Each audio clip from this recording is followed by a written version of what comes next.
চলুন শুরুতেই কে রয়েছে আমার সঙ্গে তার সঙ্গে একটু পরিচিত হই। আপনার নামটা একটু বলুন। আমার নাম শামিমা। শামিমা, বয়স কত? বয়স এখন 27। 27 ইয়ার্স। ওকে, জন্ম জেলা? জন্ম পুরান ঢাকায়। পুরান ঢাকাতে আপনার জন্ম? হ্যাঁ, পুরান ঢাকাতেই আমার ফ্যামিলি। তার মানে আপনি ঢাকাইয়া কুট্টি যেটাকে বলে বলতে পারেন এরকমই। আচ্ছা, পুরান ঢাকার ভাষা পারেন? হ্যাঁ।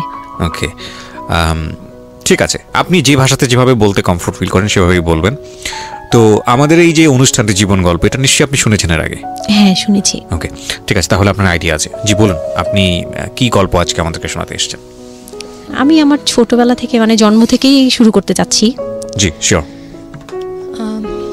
আমি হচ্ছি আমার বাবা যিনি ছিলেন উনিও পুরান ঢাকার, আমার মাও পুরান ঢাকার। তো আমি যদি আমার গল্পটা বলতে চাই তাহলে আমার একদম জন্মের আগে মানে আমার বাবা আমার বিয়ে থেকে শুরু করতে চাচ্ছি। নিশ্চয়ই নিশ্চয়ই, নো প্রবলেম।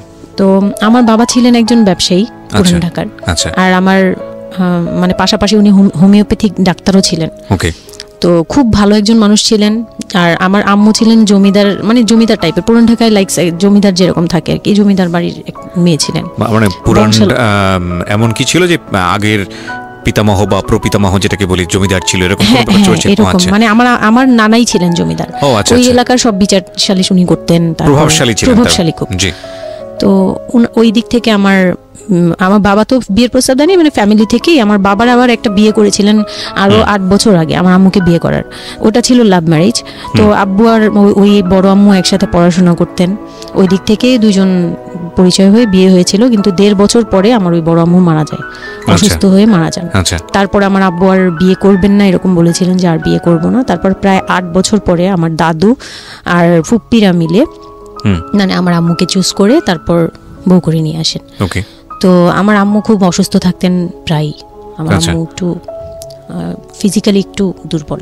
আচ্ছা। তো ওইখান থেকে আমার আম্মুর বিয়ের প্রায় 2-3 বছর পরে আমার একটা বোন হয়। সেই বোনটা মারা যায় 6 মাসের মাথায়। আমার বোনটা মারা যায়। বোনটা মারা যাওয়ার পরে আমার আরেকটা কথা আমি এখানে ভুলে গেছি, যে আমার যে ফার্স্ট মা ছিলেন মানে বড় মা, আমার আব্বুর যে রিলেশন ছিল ওইখানে একটা মেয়ে হয়েছিল। ওই মেয়েটা প্রায় 6 মাসের মাথায় মানে পেট খারাপ করে অসুস্থ হয়ে মারা যায়। তো তার পরপরই আমার বড় মাও মারা যায়। তো ওইখানে হচ্ছে আমার ওই বাচ্চাটা ছিল মেয়ে বাচ্চা। হ্যাঁ, তো ওর পরে আমার আব্বু 8 বছর পর বিয়ে করে। তারপর আমার মার একটা মেয়ে হয়, ওই মেয়েটাও মানে ওই মেয়েটা হচ্ছে জন্মের সময় মারা যায়, আর ওই ফার্স্টেরটা হচ্ছে 6 মাস পরে মারা যায়। আচ্ছা। তো এই মেয়েটা হচ্ছে জন্মের সময় মারা যায়। তারপর তার 5 বছর পর আমার ভাইয়া হয়, আমার ভাইয়া আসে। তারপর আমার আম্মুকে বলা হয়েছিল যে আপনার হয়তো অপারেশন করতে হবে, কারণ আপনি আর কনসেপ্ট করতে পারবেন না, খুব অসুস্থ ছিল আম্মু। 2টাই সিজার ছিল, তো ওই সময়টাতে আর কি সিজার বেশি করা যেত না, তাহলে রিস্ক মানে লাইফে একটা রিস্ক থাকে। তো ওই দিক থেকে আমার আম্মুকে বলা হয়েছিল যে আপনার হয়তো বা ইউট্রাসের অপারেশন করতে হবে। তো আমার আম্মু তখন বলেছিল যে না, আমার একটা মেয়ে দরকার, খুব অসুস্থ অবস্থায় বলেছিল আমার একটা মেয়ে দরকার, মানে আমার যদি একটা মেয়ে থাকতো খুব ভালো। হয়তো বা সৃষ্টিকর্তাই যাচ্ছিলেন যে একটা মেয়ে, মানে আমি যে আসবো এটা তো আর উনি জানতেন না, কিন্তু থাকে না যে অনেক সময় কিন্তু মিলে যায় এরকম। তো আমার আব্বু বলছিল যে মেয়ে হোক ছেলে হোক আরেকটা হলে ভালো হয়। ওকে। তো ওইভাবে ট্রিটমেন্ট নিয়ে আমার প্রায় 2 বছর পরে আমি আমার আম্মুর মানে পেটে আসি। তারপর আমার জন্ম হওয়ার পরে আমরা ভালোই ছিলাম, আব্বুর বিজনেস ভালো ছিল। জি, কিসের বিজনেস ছিল? ওনার হচ্ছে ইলেকট্রিক পার্সের বিজনেস ছিল। তো ওখান থেকে আব্বুর মানে ভালো বিজনেস করতেন। পুরান ঢাকায় ছিলাম আমরা 4 জন, একটা ফ্ল্যাট নিয়েছিলাম। আব্বু বিজনেস করতো, আমি স্কুলে ভর্তি হলাম, ভাইয়া স্কুলে ভর্তি হলো। তো খুব ভালোভাবেই কাটছিল দিনকাল। তো একটা পর্যায়ে যে আমার যখন 10-11 বছর, তখন হচ্ছে আমার আব্বুর বিজনেস একটু প্রবলেম হয়, একটু না ভালোই প্রবলেম হয়, মানে একজন খুব বড় ধরনের একটা লস সে ফেলে দেন। আচ্ছা। তো আমি এটা বলতে চাচ্ছি না। তো যাই হোক, খুব বড় একটা ট্র্যাজেডি, মানে আমার লাইফের সবচেয়ে বড় ধাক্কাটা আমি ওখানেই পাই, যে আমার আব্বু এরকম একটা পার্সন ছিল। আব্বু সবসময় বলতো যেটা, যে আমার এই মেয়েটা হচ্ছে, আমি দেখতে নাকি সেই প্রথম যে আব্বুর বেবিটা ছিল না, মেয়েটা যেটা 6 মাসের মাথায় মারা গেল, আব্বু তাকে খুব ভালোবাসতো। আমি নাকি দেখতে সেম ওরকম হয়েছি, শুধু আমি কালো, ওই মেয়েটা ফর্সা ছিল। তো আমি যখন জন্ম হই তখন আব্বু নাকি আমার ফেস দেখেই কান্না করে দেয় যে এটা আমার বড় বড় মেয়েটা যে ছিল তার মতো হয়েছে, তার মানে ও সেই মানে আব্বুর ধারণা ছিল যে সেই আসছে এরকম কিছু। তা আব্বু আমাকে অনেক আদর করতো, মানে অন্য অন্য বাবারাও আদর করে সব মেয়েদেরই, কিন্তু আব্বুর ভালোবাসাটা কেন জানি একদম ডিফারেন্ট ছিল, অনেক বেশি ভালোবাসতেন, অনেক বলার মতো না। সারাক্ষণ টেক কেয়ার, সারাক্ষণ, রাত নাই দিন নাই সব সময়। আমার রাতে খুব বদভ্যাস ছিল, আমি রাত জাগতাম প্রচুর, প্রতি রাতেই আব্বু আমাকে হেঁটে হেঁটে ঘুম পাড়াতো কোলে নিয়ে। প্রায় 10 বছর 11 বছর পর্যন্ত আব্বু আমাকে কোলে নিয়ে ঘুম পাড়াতো, অনেক আদর করতো। আর যখন যেটা, তখন তো ছোট ছিলাম, যখন যেটা বলতাম আব্বু এখন এটা লাগবে, রাত দিন তো বুঝতাম না, আব্বু ওই সময় বের হয়ে যেত, মানে খুঁজতে বের হয়ে যেত কোথায় পাই এটা, আমার মেয়ে বলছে। তো ভাইয়ার সাথে খুব একটা এরকম হয় নাই, আমার সাথে বেশি হতো। তো ভাইয়া এটা নিয়ে একটু জেলাসও করতো, কারণ সাধারণতই কিন্তু মানে ভাই বোনের মধ্যে এটা থাকে, তো আমাদের মধ্যেও এরকম ছিল। তো আব্বু যখন বিজনেস লস হলো তখন খুব বেশি মানে আব্বু ভেঙে পড়লো, আমরাও মোটামুটি, আমি তো আর বুঝি না, কিন্তু আমি তখন বুঝতাম যে আমার কিছু একটা কমতে যাচ্ছে, মানে কমতি হচ্ছে আমার, কারণ সবকিছু চাওয়ার পরপরই পাওয়া আর একটু লেট করে পাওয়া, এগুলো নিয়ে একটু মেন্টালি এতে পড়ে গেলাম। তো আব্বু বুঝতে দিত না, শুধু আম্মুকে বলতো যে ওদের বুঝতে দিবে না, আম্মু আমাদের বুঝতে দেয়নি কখনো, এরকম ভাবে করেনি। কিন্তু একটা সময় দেখলাম কি আব্বু বাসা চেঞ্জ করছে, ছোট বাসা নিচ্ছে, মানে এইগুলো খুব ব্রেনে গিয়ে লাগলো যে ছোট বাসা কেন আর এরকম কেন হচ্ছে। আব্বু আস্তে আস্তে ব্যবসা গোটাচ্ছে, নতুন কিছু করার চিন্তা করছে, মানে এগুলো নিয়ে আমিও খুব ডিপ্রেসড হয়ে গেলাম। তখন আমি ক্লাস 6-7 পড়ি, এরকম হবে 7 থেকে 8 উঠবো এরকম। তো আব্বু সবকিছু গুটিয়ে চলে যাচ্ছিল ওনার এলাকায়, মানে দয়াগঞ্জের ওই সাইডে, মানে আমার দাদির এলাকা যে সাইডটা, ওই সাইডটাতে চলে যাচ্ছে, ওখানে চলে যাচ্ছে, বলছে আমি ওখানেই বিজনেস করবো, ওখানে একটু মানে রুম রেন্টও কম, আমি ওখানেই চলে যাব। আর আব্বুর যে ফ্ল্যাট একটা কিনেছিল, আব্বু এর মাঝখানে একটা ফ্ল্যাট কিনেছিল কিস্তিতে, তো ওইটাও সেল করে দেয়, সেল করে বিজনেসে ওইটাও ইনভেস্ট করে, এটা একটা বোকামি করে আমার আব্বু। যাই হোক, উনিও বুঝতে পারে নাই। তো ওখানে যাওয়ার পরে সেখান থেকে আব্বু আর কিছু করতেই পারলো না, আর আমাকে করলো কি, ওই সাইডটা একটু মানে রাফ এলাকা, তো যে এলাকায় আব্বুরা মানে ওখানে গেল একটু অন্য ধরনের, মানে একটু ইফটিজিং বেশি হয়, এইসব প্রবলেম ফেস করতে। আর আব্বু তো আমাকে বাসা থেকে বের হতে দিত না, আর ওই সময় আমাকে বোরকা পরাতো, তখন 10-11 বছর বয়স, কিন্তু ওই সময় আমাকে বোরকা পরাতো। তো ওই দিক থেকে চিন্তা করেছে যে এখান থেকে স্কুল চেঞ্জ করতে হবে, 8-এ উঠে যাচ্ছে মেয়েটা, তো এখান থেকে স্কুল না চেঞ্জ করে ওর মামার বাসায় থাকুক, আমার ছোট মামার বাসায় আর কি। আমরা তো নানু বাড়ি তো আমার ওইখানেই বংশাল সাইডে আর কি, তো ওইখানে আমার মামা বাসায় নানু বাড়িতে রেখে আমার আব্বু যায়, কিন্তু রাখতে চায় না প্রথমে। আমার আম্মু খুব রিকোয়েস্ট করে যে এখানে ভালো থাকবে, আর আমার মামা ওইখানকার, আবার নানার পরে আমার মামাই ওখানে মোটামুটি প্রভাবশালী, মানে নানার যে প্রভাবটা ওটা আমার মামা পেয়েছে, মানে ওখানে বিচার টিচার যা হয় সব মামা করে, এখনও করে। তো ছোট মামার বাসায় গেলাম, মামি আমাকে খুব আদর করতেন, মামি আমাকে অনেক স্নেহ করেন, সত্যি কথা এখনও অনেক স্নেহ করেন, কিন্তু আমার যাওয়া হয় না, ওটা আমি পরে বলছি। তো ওখানে ছিলাম, মামার বাসায় গেলাম, খালার ছেলে, বড় ছেলে, হ্যাঁ, উনি হচ্ছে আমার মানে মামার বাসায় আসছে হঠাৎ করে, আমি জানতাম না যে কেন আসছে, মাঝে মাঝে দেখা হলে সালাম দিতাম। কি নাম ওনার? ওনার নাম রিপন। ওকে। তো উনি হচ্ছে আমার মামার বাসায় আসছে। আপনার খালাতো ভাই? খালাতো ভাই, উনি আমার খালাতো ভাই, উনি আসছে। তো অনেক দিন পর আর কি আসছে।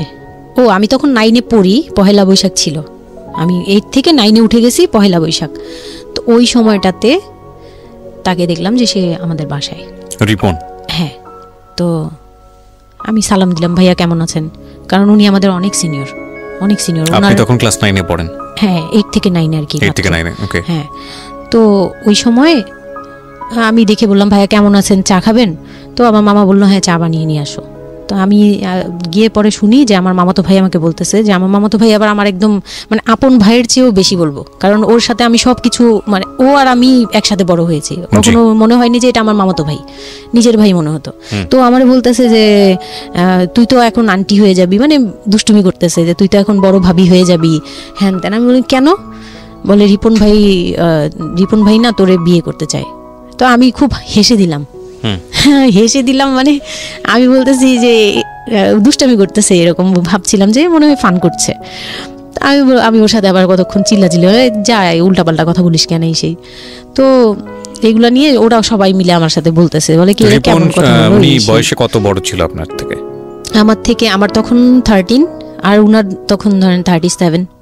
24 বছরের বড়, মানে আপনার না 24 বলতে এখানে, হ্যাঁ 24 বছরই তো বড়, তাই তো? ও মাই গড, ওকে। তো উনি তখন, আমি ভাবতেই পারিনি যে এই লোকটার সাথে আমার বিয়ে দিবে সবাই। মানে ও বললে তো এটা পাগলামি মনে করার কথা, যে এটা একটা পাগলামি, এটা কেমন কথা ক্লাস 9 এ পড়া এক যে উনি যদি মানে লিগ্যাল বয়সে বিয়ে করতে হয় তো আমার সমান একটা বিয়ে বাচ্চাই থাকতো। হ্যাঁ, তা আমি না ভাবতেই পারিনি তখন। তারপরেও না আমি চুপ হয়ে গেছি, আমি এই ব্যাপারে ডিসিশন দেওয়ার মতো বয়স আমার ছিল না, জ্ঞানও ছিল না। তো হুট করে আমার মামা মামি আমাকে জিজ্ঞেস করারও প্রয়োজন বোধ করেনি বা জানানোরও প্রয়োজন, কি কারণে জানি না, তবে ওনারাই ডিসিশন নিয়ে বলল যে আমার আব্বু আম্মুকে জানালো, আমার মেঝো খালা যে মানে আমার আম্মুর ইমিডিয়েট বড় যে, উনাকে আমার আব্বু আম্মুর কাছে পাঠায়। আর আমার আব্বু আম্মু তখন থাকে হচ্ছে তারই আমার এক ফুপির বাসায়, বাসা ভাড়া নিয়ে থাকে আর কি। তো ফুপির বাসায় থাকে, ফুপির নিজের বাসা, তো ওখানে থাকে। তো আব্বুর কাছে পাঠায়, তখন আমিও যাই ওই বাসায়। তো আমি তো আর জানি না এই কথা বলতে আসবে। আমি আবার ভাইয়ার সাথে বসে বসে গল্প করতে থাকি, ভাইয়া ছিল, ফুফাতো বোন ছিল, আমরা একসাথে গল্প করতে থাকি। তো হঠাৎ করে শুনি যে একটু মানে আমার খালা খুব জোরে সোরে বলতেছে, মানে চিল্লাচিল্লি করে বলতেছে যে যদি এই বিয়ে না হয় তাহলে আমাদের সাথে তোদের কোনো কন্ট্যাক্ট নেই, আজকে থেকেই বন্ধ। আচ্ছা, হ্যাঁ, এই বিয়ে হতেই হবে। কেন হতে হবে? আমার আব্বু বলছে কেন হতে হবে, আমার মেয়ে তো অনেক ছোট, ও তো এই সংসারের ভার নিতে পারবে না, বলে ওগুলো আমরা দেখবো, ওরে আমরা বাচ্চার মতো পালবো। মানে উনি বলতেছে আমি দায়ভার নিলাম, আমি সবকিছু নিলাম, এইভাবে বলতেছে আমি সবকিছু দেখবো, এগুলা নিয়ে কোনো টেনশনের কিছু নাই, নিজেদের মানুষ, এর চেয়ে ভালো কোনো অফার কোনোদিন পাবা না, মানে এর চেয়ে ভালো কোনো প্রস্তাব আসবে না, এই না সেই না, সেই অনেক কিছু বলতেছে। আব্বু মুখে কনভিন্স করতেছে যে এইটা যদি তোমরা হাতছাড়া করো তাহলে আর কখনো মেয়ের জন্য ভালো কিছু পাবা না, আর আমাদের সাপোর্ট তো জীবনেও পাবা না, তোমাদের একটা সাইড পুরো বন্ধ হয়ে যাবে, মানে আমরা আমাদের সাথে তোমাদের একদম রিলেশন শেষ, তোমাদের মেয়ে এখনই রেখে যাব, তোমরা কি করবা করো। তো আমার আব্বু ওই দিক থেকে একটু দুর্বল ছিল। পরে আমি এটা শুনে কান্না করে দিছি, মানে সাথে সাথে কান্না করে দিছি। তো আমার ভাইয়াও বুঝছে, আমাকে নিয়ে ছাদে চলে গেছে। আমার ফুফাতো বোন, ভাইয়ার এক খুব ক্লোজ ফ্রেন্ড ছিল, ছোটবেলার বন্ধু, সেও আমাকে খুব আদর করতো বোনের মতো, সেও গেল উপরে, বলতেছে আপু তুই কান্না করিস না, আমরা দেখতেছি কি করা যায়। তো আমার ভাইয়া বলতেছে, বলে কি আমি ওরে নিয়ে কোথাও পালিয়ে যাই, আমার মনে হচ্ছে যে আমি ওকে নিয়ে এখন কোথাও পালিয়ে যাই। যে রিপন ভাই এটা কিভাবে এটা বলতে পারে যে বিয়ে করবে ওকে। তো আমি খুব কান্নাকাটি করছিলাম। আমার খালা চলে গেল, খালা চলে যাওয়ার পরে আমার ভাইয়া আব্বুকে যে কি বলছে জানি না, আব্বু আবার ছাদে আসছে, আমি কান্না করতেই আসি, মানে তখন কন্টিনিউ কান্না করতেছি। তো আমার আব্বু ছাদে এসে যেটা বললো যে, আমার আব্বু তখন বললো যে, বলে আমি তোমাকে নিয়ে মানে বনে চলে যাব দরকার পড়লে, কিন্তু আমি ওর কাছে তোমাকে দিব না।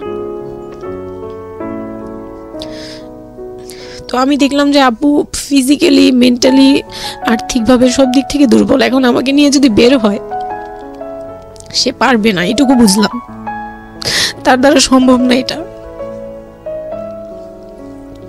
পরে আমাকে বললো যে তুমি যদি রাজি থাকো তাহলে আমার কোনো আপত্তি নেই, আর যদি তুমি বলো যে না আব্বু আমি রাজি না, তুমি শুধু একবার বলো, তাহলে আমি তোমাকে নিয়ে বের হয়ে যাবো, আমরা বাবা মেয়ে কই থাকবো কেউ জানার দরকার নেই।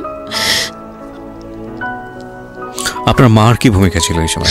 আমার মা তখন বলতেছে যে দিবে, আমার মা ইচ্ছা ছিল যে দিবে, কারণ আমার মা তখন এই জিনিসটা বুঝে না, মানে আমার মা এমনিতেও অনেক সহজ সরল, সত্যি কথা বলতে ওনার দোষ না এটা, সেইটা বুঝতো না যে এই যে ডিস্টেন্সে বিয়ে দিলে এই বিয়েগুলো টিকে না, বা 24 বছর বয়সের ডিফারেন্স, এগুলো নোট করবেন এবং খুব ইম্পর্টেন্ট, আসলে খুবই ইম্পর্টেন্ট, কারণ বয়সের গ্যাপটা না ঠিক আছে, কিছু কিছু মানুষের জীবনে যে ব্যতিক্রম ঘটে না তা কিন্তু না, কিন্তু এই ব্যতিক্রমটা যদি আমরা উদাহরণ হিসেবে নিয়ে সবার উপর চাপিয়ে দেওয়ার চেষ্টা করি তাহলে কিন্তু সেটা সম্ভব নয়। ঠিক আছে, একটু খেয়াল করবেন, 24 বছরের ডিফারেন্স হচ্ছে ও এবং ওর খালাতো ভাই রিপনের মধ্যে। ও যখন 13 বছর তখন ওর খালাতো ভাই হচ্ছে 37। So it's a huge gap. সাধারণত বলা হয়ে থাকে 4-5 বছরের গ্যাপ ইজ ওকে, কিন্তু এর থেকে বেশি না হওয়াটাই বেটার। সেক্ষেত্রে 24 বছর, কোথায় 4-5 বছর আর কোথায় 24 বছর। হ্যাঁ, দেন হচ্ছে ওই বিয়েটা মানে আপনি কি বললেন? এখন তো সিদ্ধান্ত আসলে আপনার জায়গায় ছিল। সিদ্ধান্ত আমার জায়গায় বলতে আমি তখন 13 বছর বয়স, তো মানে আমি তখন প্রেমও করিনি একটাও। মানে একটা এজ থাকে কিন্তু সবকিছুরই, মানে তখন দেখতাম যে আশপাশে মানে যারা কলেজে পড়ে, আমার একটা টার্গেট ছিল যে আমিও একদিন কলেজে পড়বো, আমার অনেক ফ্রেন্ড সার্কেল থাকবে, হয়তো বা আমার ভালো একটা রিলেশন থাকবে বা বিয়ে হবে, এরকম সবারই একটা ইয়ে থাকে। কিন্তু ওই বয়সটাতে আমার ওইটুকু যাওয়ারও মানে ওই চিন্তাতে আমি যাইনি তখনও যে আমি একটা রিলেশন করব আর ওই জায়গায় বিয়ে। তো আমি আমার আব্বুকে মনে প্রাণে বিশ্বাস করতাম, তো আব্বুর উপরে ছেড়ে দিলাম। আব্বুকে আর ভাইয়াকে বললাম যে দুইজন সামনে ছিল, আমাকে বারবার জিজ্ঞেস করতেছে তুমি যদি ইয়েস বলো ইয়েস, তুমি যদি না বলো তাহলে আমি তোমাকে নিয়ে বেরিয়ে যাব। আমার ভাইয়াও বলতেছে বলে আমিও আপনার সাথে যাব। তো আমি দেখতেছি আব্বু এমনিতেই 1 থেকে 1.5 বছর বা 2 বছর ধরে এরকম সার্ভাইভ করতেছে, মানে নিজে যুদ্ধ করে পারতেছে না, কাজকর্ম সব কিছু বন্ধ হয়ে গেছে, মানে বিজনেস টিজনেস সব গুটিয়ে ফেলছে। তারপর উনি যে এখন নিজে চলবে ওইটাই চলতে পারতেছে না, মানে খুব কষ্ট হচ্ছে। আমাকে আমার মতো মানে আমাকে যেখানে উনি একটা রাত 24 ঘন্টা একবার হলো আমাকে দেখতে হতো, ওই জায়গায় আমার মামার বাসায় ফেলে রাখছে, প্রতিদিন হেঁটে যেত, দেখে আসতো, একবার হলেও দেখে আসতো, মানে এরকম কষ্টগুলো করছে। ওই দিক থেকে চিন্তা করে দেখলাম যে না, আমার আসলে ওনাকে প্রেশার দেওয়া উচিত না, ওনার উপর ছেড়ে দিই। তখন নাকি এটাই মাথায় কাজ করছে যে আব্বু আপনি যেটা বলবেন সেটাই। পরে তার 1 সপ্তাহের মধ্যে 14 এপ্রিল পয়লা বৈশাখ আর 23 তারিখে আমার এঙ্গেজমেন্ট হয়ে যায়। হ্যাঁ, ওই উনি একদম খুব তাড়াহুড়া করে যে এঙ্গেজমেন্ট হতে হবে, বিয়ে হতে হবে খুব শীঘ্রই, তো ওইভাবে এঙ্গেজমেন্ট হয়। মানে এঙ্গেজমেন্টের পরেও আমি একদম স্টপ, আমার মাথায় কিছুই, তখন আমি পুরোপুরি ব্ল্যাঙ্ক, মানে আমি যে নিজের থেকে কিছু বলবো কিছু করব আমার ভিতরে ওইগুলো আর কাজ করছিল না। স্কুলে যাইতাম, অনেক সময় যাই না, এরকম আর কি, যে যেতে ইচ্ছে করলে যাই, না ইচ্ছে করলে যাই না, এরকম হয়ে গেলাম। এঙ্গেজমেন্টের 3 মাস পরে বিয়ে হওয়ার কথা ছিল, কিন্তু ঘুরতে ঘুরতে 4 থেকে 5 মাস ইয়ে হলো। তো 2004-এ 4 থেকে 5 মাসের মধ্যে সে আমার সাথে অনেকবার দেখা করতে চাইছে, কেউ দেখা করতে দেয়নি, কারণ আমার ফ্যামিলি খুব রেস্ট্রিক্টেড ছিল এইসব ব্যাপারে, কেউ দেখা করতে দেয়নি। আর আমিও ভয় পেতাম, তো আমি খুবই ভয় পেতাম, ওনাকে অনেক ভয় পেতাম, সোজা কথা আমি ওনাকে খুব ভয় পেতাম। তো এর মাঝখানে এক ভাবি, আমার নানু বাড়িতে ছিলাম, তো মানে মামার বাড়ি, আমার মামার নিজের বিল্ডিং হচ্ছে একটা, আর নানু বাড়ি পুরোনোটা, যেটা পুরোনো বাড়ি, ওখানে তো আমার সব জয়েন্ট ফ্যামিলি, মানে আমার অন্য মামারা এবং মামাতো ভাইয়ের বউরা সবাই একসাথে থাকে। তো আমার এক মামাতো ভাইয়ের বউ তাকে খুব রিকোয়েস্ট করছে যে ভাবি আপনি ওকে একটু ডেকে দেন, কথা বলবো। তো আমার মামাতো ভাইয়ের বউ মনে করছে যে সে তো তাদের তো বিয়ে হচ্ছে, তো সমস্যা কি, ডেকে দিই। তো আমাকে আর বলে নেই। প্রথম একবার আমাকে বলছিল যে দেখা করে দিবে, তখন আমি বলছি না আমি যাবো না, আমি দেখা করবো না, আমার খুব ভয় লাগতো। তখন আমার বিয়ের মনে হয় 1.5-2 মাস আগের কথা এটা। তো আমার মামাতো ভাইয়ের বউ আমাকে ডাকছে যে কিছু একটা বলে, মানে জামা বানানো বা সামহাও এরকম কিছু একটা, অনেক বছর আগে, তো ভুলেও গেছি যে কি একটা কারণে আমাকে ডাকছে সে। তো আমি গেলাম, একদম মনের অজান্তেই গেলাম। গিয়ে পরে রুমে গেছি, পরেই দেখি হইলো মানে রিপন বসে আছে। তো বসে আছে দেখে না আমার একদম খুব একটা আঘাত লাগলো যে ভাবি আমাকে এইভাবে নিয়ে আসলো। আর ভাবি তো মজা করে, মানে ওনারও দোষ না, উনি ভাবতেছে যে নতুন বিয়ে হবে, ওদেরকে একসাথে করিয়ে এসে। তো উনি বললো কি আচ্ছা তোরা বস, আমি চা নিয়ে আসি, এরকম বলে উঠে গেল না। আমার আরো ভয় লেগে গেছে। আর তখন আমি গিয়ে দেখতে পারলাম যে ওই লোকটার আচরণ খুবই খারাপ। মানে আমার কাছে তখন মনে হয়েছে যে কেন মনে হলো এটা, কেন মনে হলো, হুট করে ভাবি যখন গেল, সে সাথে সাথে আমার পাশে এসে বসছে এবং আমাকে মানে খুব মানে নোংরা ভাবে টাচ করতেছে। তখন আমার বয়স খুব ছোট, তো স্বাভাবিক না এটা আমার কাছে ভালো না লাগার কথাই, কারণ আমি তাকে বড় ভাই জানি। এক্স্যাক্টলি, মানে কয়দিন আগেও তো সালাম কালাম দিয়ে দূরে থেকে কথাবার্তা বলতাম, বড় ভাইয়া বলতাম, সবাই মানে তাকে বড় ভাইয়া ডাকে, আমিও বড় ভাইয়া ডাকতাম ওই ইয়ে থেকে। আর সেই লোকটা এসে আমাকে মানে খুব অপ্রীতিকর ভাবে জড়িয়ে ধরতেছে, তারপর জোরাজুরি করতেছে, মানে খুব ঘেন্না লেগে গেল। আমি খুব জোরাজুরি করে আমি বললাম আমি এখন চিল্লাচিল্লি করবো, মানে তখন আমার খুব খারাপ লাগতেছিল, তখন বললাম আমি চিল্লাচিল্লি করবো বলে আমি একটু জোরে বলছি। পরে উনি আমাকে ছেড়ে দিছে, আমি এমন দূর দিছি একবারে সরাসরি মানে মামার বাসায় চলে গেছি, আর আসিনি। আর ওখানে গিয়ে অনেক কান্নাকাটি করছে যে এখন তো নাও করা যাবে না, আর এই লোকটা এরকম কেন, এই লোকটা তো তাহলে বিয়ের পরে, মানে আমার একটা ভয় ঢুকিয়ে গেছে যে এই লোকটা তো তাহলে আমাকে না জানি কি করবে, এরকম একটা ভয় ঢুকিয়ে গেছে। তখন তো ছোট ছিলাম, আর আমাদের ওই সময়টাতে তো এত মিডিয়া ছিল না যে আমরা এত কিছু বুঝবো যে এক্স্যাক্টলি এই আর কি। তো ওখানে তারপর 1.5 থেকে 2 মাস পরে বিয়ে হলো। এর মাঝখানে অনেকবার ফোন টোন করতো, এই করতো, আমি রেসপন্স করতাম না। তো বিয়ে যেদিন হলো, বিয়ের রাতের কথাটা কি বলবো। নিশ্চয়ই আপনার যদি মনে হয় যে বিষয়টা সামাজিকতার জায়গাটা থেকে খুব সেন্সিটিভ, একটা মেয়ের মানসিকতার জায়গাটা থেকে, যেটা আসলে এটা আমার বলার মতো শক্তিও নাই। সত্যি কথা বলতে আমি এটাই আমার লাইফের সবচেয়ে বড় ট্র্যাজেডি, বিয়ের রাত। হয়তো আপনি খেয়াল করছেন কিনা জানি না, কিন্তু আপনি মাঝখানে বললেন যে আমি অ্যাফেয়ার করবো কিভাবে, আমার মন তো তখনই ভেঙে দিছে। আমার ভিতরে একটা ভয় কাজ করে।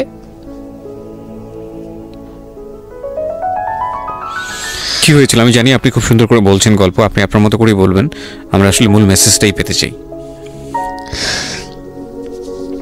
লোকটা হচ্ছে সামাজিকভাবে সবার কাছে খুব ভালো, সবার কাছে ভালো বলতে মানে গলিতে বা এলাকায় কিছু করে না, সেই এলাকায় খুব ভালো ব্যবসা করে, খুব সহজ সরল ভাবে দোকানে যাচ্ছে, আসতেছে, খাচ্ছে, ঘুমাচ্ছে, নর্মাল। আমার সাথে যেদিন বিয়ে হলো সেদিন খুব বৃষ্টি। তো আমার তো ওই একদিনই আমার ভাবির রুমে, ওই দিনই আমি তার রূপ দেখে ফেলছি। তো তখন থেকে আমার তাকে দেখলে মানে গা শিউরে উঠতো, যে মনে হতো যে ভয়ঙ্কর একটা কিছু করবে। মানে মনে হতো, তখন আমি বুঝতাম না, সেক্সুয়াল লাইফটা বুঝতাম না যে সেক্স কি জিনিস, কিন্তু তখন একটা ভয় ঢুকে গেছে, খুব চাপা একটা ভয়। প্রথম কথা হচ্ছে যে আপনি একটা ছেলে এবং মেয়ের মধ্যে যে স্বাভাবিক সম্পর্কটা বিবাহ পরবর্তী, এটা সম্পর্কে আপনার কোনো আইডিয়া ছিল? আপনাকে কেউ বলেছে? এটা সম্পর্কে কোনো আইডিয়াই ছিল না, শুধু জানতাম যে কিছু একটা হয়, কিন্তু কি হয় সেটা আপনি জানতেন না। আপনাকে বিয়ের রাতে বা আগে পরেও কেউ কখনো কিছু বলে না? আমার বিয়ের আগে আমার এক ভাবি ছিল, মানে যেই ভাবির বাসায় গেছে সেই ভাবি না, আরেকটা ভাবি ছিল, উনারই বড় যা আর কি। তো ওই ভাবি আমাকে জাস্ট কানে কানে বলছে যে আজকে কিন্তু যাই হোক একদম চুপ থাকবি, আমাকে এইভাবে বলছে। শুধু এটা বলছে আজকে যাই হোক, আরো ভয়ানক কথা বলেছে, মানে এটা শুনলে আরো ভয় লাগে। যাই হোক কি হবে, বলে কিছু বুঝো না তুমি, হ্যাঁ কিছু এতই ছোট, কিছু বুঝো না, এগুলি বলতেছে। মানে আপনার মনে আরো বেশি ভয় ঢুকে গিয়েছে। কোন ধরনের চিল্লাচিল্লি করবি না, চুপচাপ থাকবি, মানে জাস্ট হাসি মুখে এরকম করে বলছে। কিন্তু আমার কাছে একটু ভয় লাগছে তখনই, যে এই লোকটা তো ওই সময় যদি এরকম মানে খপ করে জড়ায় ধরতে পারে, এই লোক কি করতে পারে, কি হতে পারে, মানে এই টাইপের একটা ভয় কাজ করছে তখন এই জিনিসগুলো বুঝতাম না, মানে ফিজিক্যাল রিলেশন বা এগুলি এই সম্পর্কে কিছুই জানতাম না। জানতাম যে কিছু একটা হয়, হাজব্যান্ড ওয়াইফে কিছু হয়, কিন্তু কি হয় এটা জানতাম না, এরকম ছিলাম। তো নর্মালি যখন বিয়েটা হলো, কমপ্লিট হলো, সে তো মানে কতক্ষণ রুমে যাবে এরকম। একটু পজ দিচ্ছি আমি এখানে, কারণ আমি জানি যে ম্যাক্সিমাম আমি গেস করছি এখানে, কারণ এদিকে এখানে যারা শুনবে বা এই মুহূর্তে যারা শুনছে তাদের ইন্টেনশনটাকে আমি একটু ক্লিয়ার করতে চাই। সেটা হচ্ছে আমরা এটা বলি যে this is an entertaining show, but এই জীবন গল্প বলেন বা আমার লাস্ট 7-8 ইয়ার্সের ক্যারিয়ারে আমি রেডিওতে যে ধরনের প্রোগ্রাম করেছি, সোশ্যাল অ্যাওয়ারনেসের জায়গাটা থেকে এটা কী ধরনের ভূমিকা রেখেছি সেটা আপনারা আপনাদের জায়গা থেকেই ভালো মূল্যায়ন করতে পারবেন। বাট আমি একটু করজোরে আপনাদের কাছে একটা মিনতি করতে চাই, এই ঘটনাটাকে সিনেমা হিসেবে না দেখে, সিনেমার পর্দায় কিছু একটা ঘটতে যাচ্ছে এরকম একটা কিছু হিসেবে না দেখে, রেডিও হিসেবে না দেখে, একটু নিজের জায়গা থেকে চিন্তা করে দেখবেন, বা যদি বিষয়টা এরকম হয় একটা মানবিক জায়গা থেকে একটু চিন্তা করে দেখবেন। 24 বছরের গ্যাপ হাজব্যান্ড আর ওয়াইফের মধ্যে, 24 ইয়ার্স, 13 বছরের একটা মেয়ে, যে মেয়েটার জীবনে প্রেম বলতে কোনো কিছু আসেনি, শারীরিক সম্পর্ক কি সে বোঝেই না, এবং দ্বিতীয়ত যে বিষয়টা ইম্পর্টেন্ট, বয়ঃসন্ধিকালের একেবারে ইনিশিয়াল স্টেজে সে আছে, সে জানি না আসলে বিষয়গুলো কি।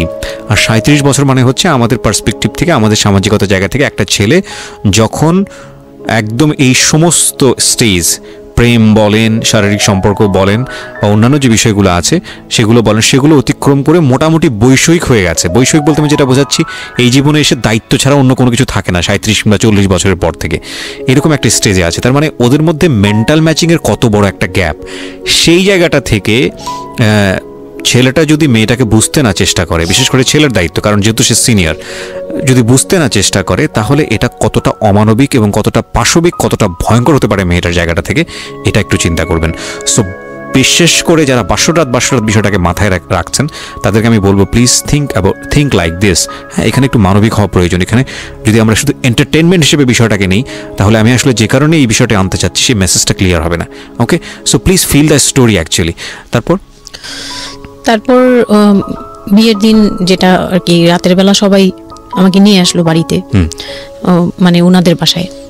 তো ওই বাসায় হচ্ছে একটা রুম, মানে প্রথম হচ্ছে বাসায় ঢুকেই কোনো বারান্দা টারান্দা কিছু নেই, শুধু রুম আর সিঁড়ি, সিঁড়ি ঘর। মানে পুরান ঢাকার বাসাগুলো একটু বেশি হয়তো, খুব ছোট ছোট হয়তো, ঘিঞ্জি টাইপের হয়।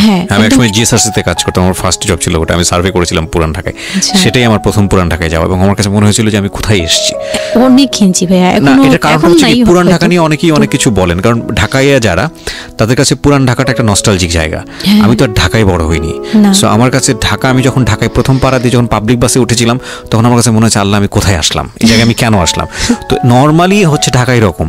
তারপরে যখন পুরান ঢাকায় গেলাম, পুরান ঢাকার সাথে আমার ওই ধরনের অ্যাটাচমেন্ট কখনোই ছিল না, অনেক বেশি, অনেক ঘিঞ্জি। আমার মনে আছে চকবাজারের যেই চকবাজার নামে একটা যে জায়গা আছে, ওখানে চুরি পট্টি কি যেন একটা আছে না, যে মেয়েদের কসমেটিক্স বিক্রি করে, ম্যাক্সিমাম হচ্ছে নকল, আমি জানি না এখন কিরকম আছে। তো আমি জীবনে কোনোদিন দেখি নাই যে একটা মানুষ আরেকটা মানুষকে গলি দিয়ে ক্রস করতে পারে। এবং ইন্টারেস্টিং বিষয় হচ্ছে এখানে তো মেয়েরা ঢোকেই না, এবং ওর ঢোকার পরে ওপরে ছাদ, মানে এমন ভাবে বিল্ডিংটা, অনেকগুলো বিল্ডিং মিলে ওই এলাকাটা, ওখানে আকাশ দেখা যায় না, মানে এরকম একটা অবস্থা যে একজন আরেকজনকে ক্রস করতে খুব ভয়ানক, মানে ভয়ানক অবস্থা। আর আমি সার্ভে করেছিলাম, যেহেতু আমি বিল্ডিংগুলো সার্ভে করতাম, মানে অনেক, আমি একদম ইউনিভার্সিটিতে অনার্স দিয়ে, না অনার্সের থার্ড ইয়ার বা সেকেন্ড ইয়ারে থাকা অবস্থার ঘটনা এটা, আমি সার্ভে করেছিলাম বিল্ডিংগুলো। তো সেই সময় ওই সময়টাতে আমার একটু জানা হয়েছে আর কি। তো আসলে ভয়ানক রকমের ঘিঞ্জি। হ্যাঁ, তো বলুন যেটা বলছিলেন। তো যেটা বলছিলাম যে ওই রাতে ওই একটা রুম, এরকম রুমের উপরে রুম, তার উপরে রুম, মানে সিঁড়ি রুম, সিঁড়ি রুম এরকম। আর প্রথম যে রুমটা, মানে নিচতলায় যে রুমটা ছিল, সেই নিচতলা রুমের সিঁড়ির নিচে ছিল চুলা আর বাথরুম, সিঁড়ি কর্নারে। ওকে, মানে এটা হচ্ছে ওদের নিজের বাড়ি।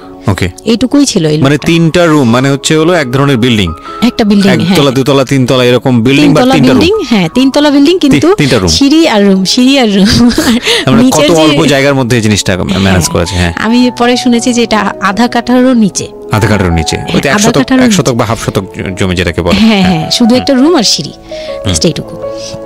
তো ওইটুকুর মধ্যেই মানে বাড়িটা। তো ওই বাড়িতে আমার খালার বাড়ি ছিল, আমি তো প্রায়ই যেতাম, বেড়াতে যেতাম ছোটবেলায়। তো আমাকে নিয়ে গেল, আর তিনতলার রুমে, সবচেয়ে পরের রুম যেটা, ওটাতে আবার আমার মানে মেজো দেবর সম্পর্কে ছিল। সে আমাদেরও, মানে আমার বিয়ের 12 বছর আগে বিয়ে করে ফেলছে। সে লাভ ম্যারেজ করছে, মানে উপযুক্ত বয়সে বিয়ে করছে। আর আমার হাজবেন্ড আবার ছিল যে, উনি আবার খুব লেটে বিয়ে করছে, মানে ফ্যামিলির দায়িত্ব পালন করে সবকিছু শেষ করে তারপর বিয়ে। 37 আসলে খুব লেট না, কিন্তু 37 এর জায়গা থেকে 13 বিয়ে করাটা খুব অবিবেচ্য। আমার জন্য তো সে অনেক বড়। যাই হোক, তারপর ওই দেবরের যখন বিয়ের 12 বছর হয়ে গেছে, তখন উনি বিয়ে করছে। আর তো ওই ভাইয়া, মেজো ভাইয়া যে ছিলেন, তো মেজো ভাইয়ার রুমটা ছিল তিনতলায়। আমি ওখানেই আমার বাসর ঘরটা করা হয়েছিল আর কি। তো ফুল টুল তেমন ভালো আনা হয়নি, সে খুব রাগারাগি করছে। ছোট ভাই যারা ছিল, এলাকার ছোট ভাইটাই, ওদের সাথে খুব রাগারাগি করছে আমার হাজবেন্ড যে ছিলেন।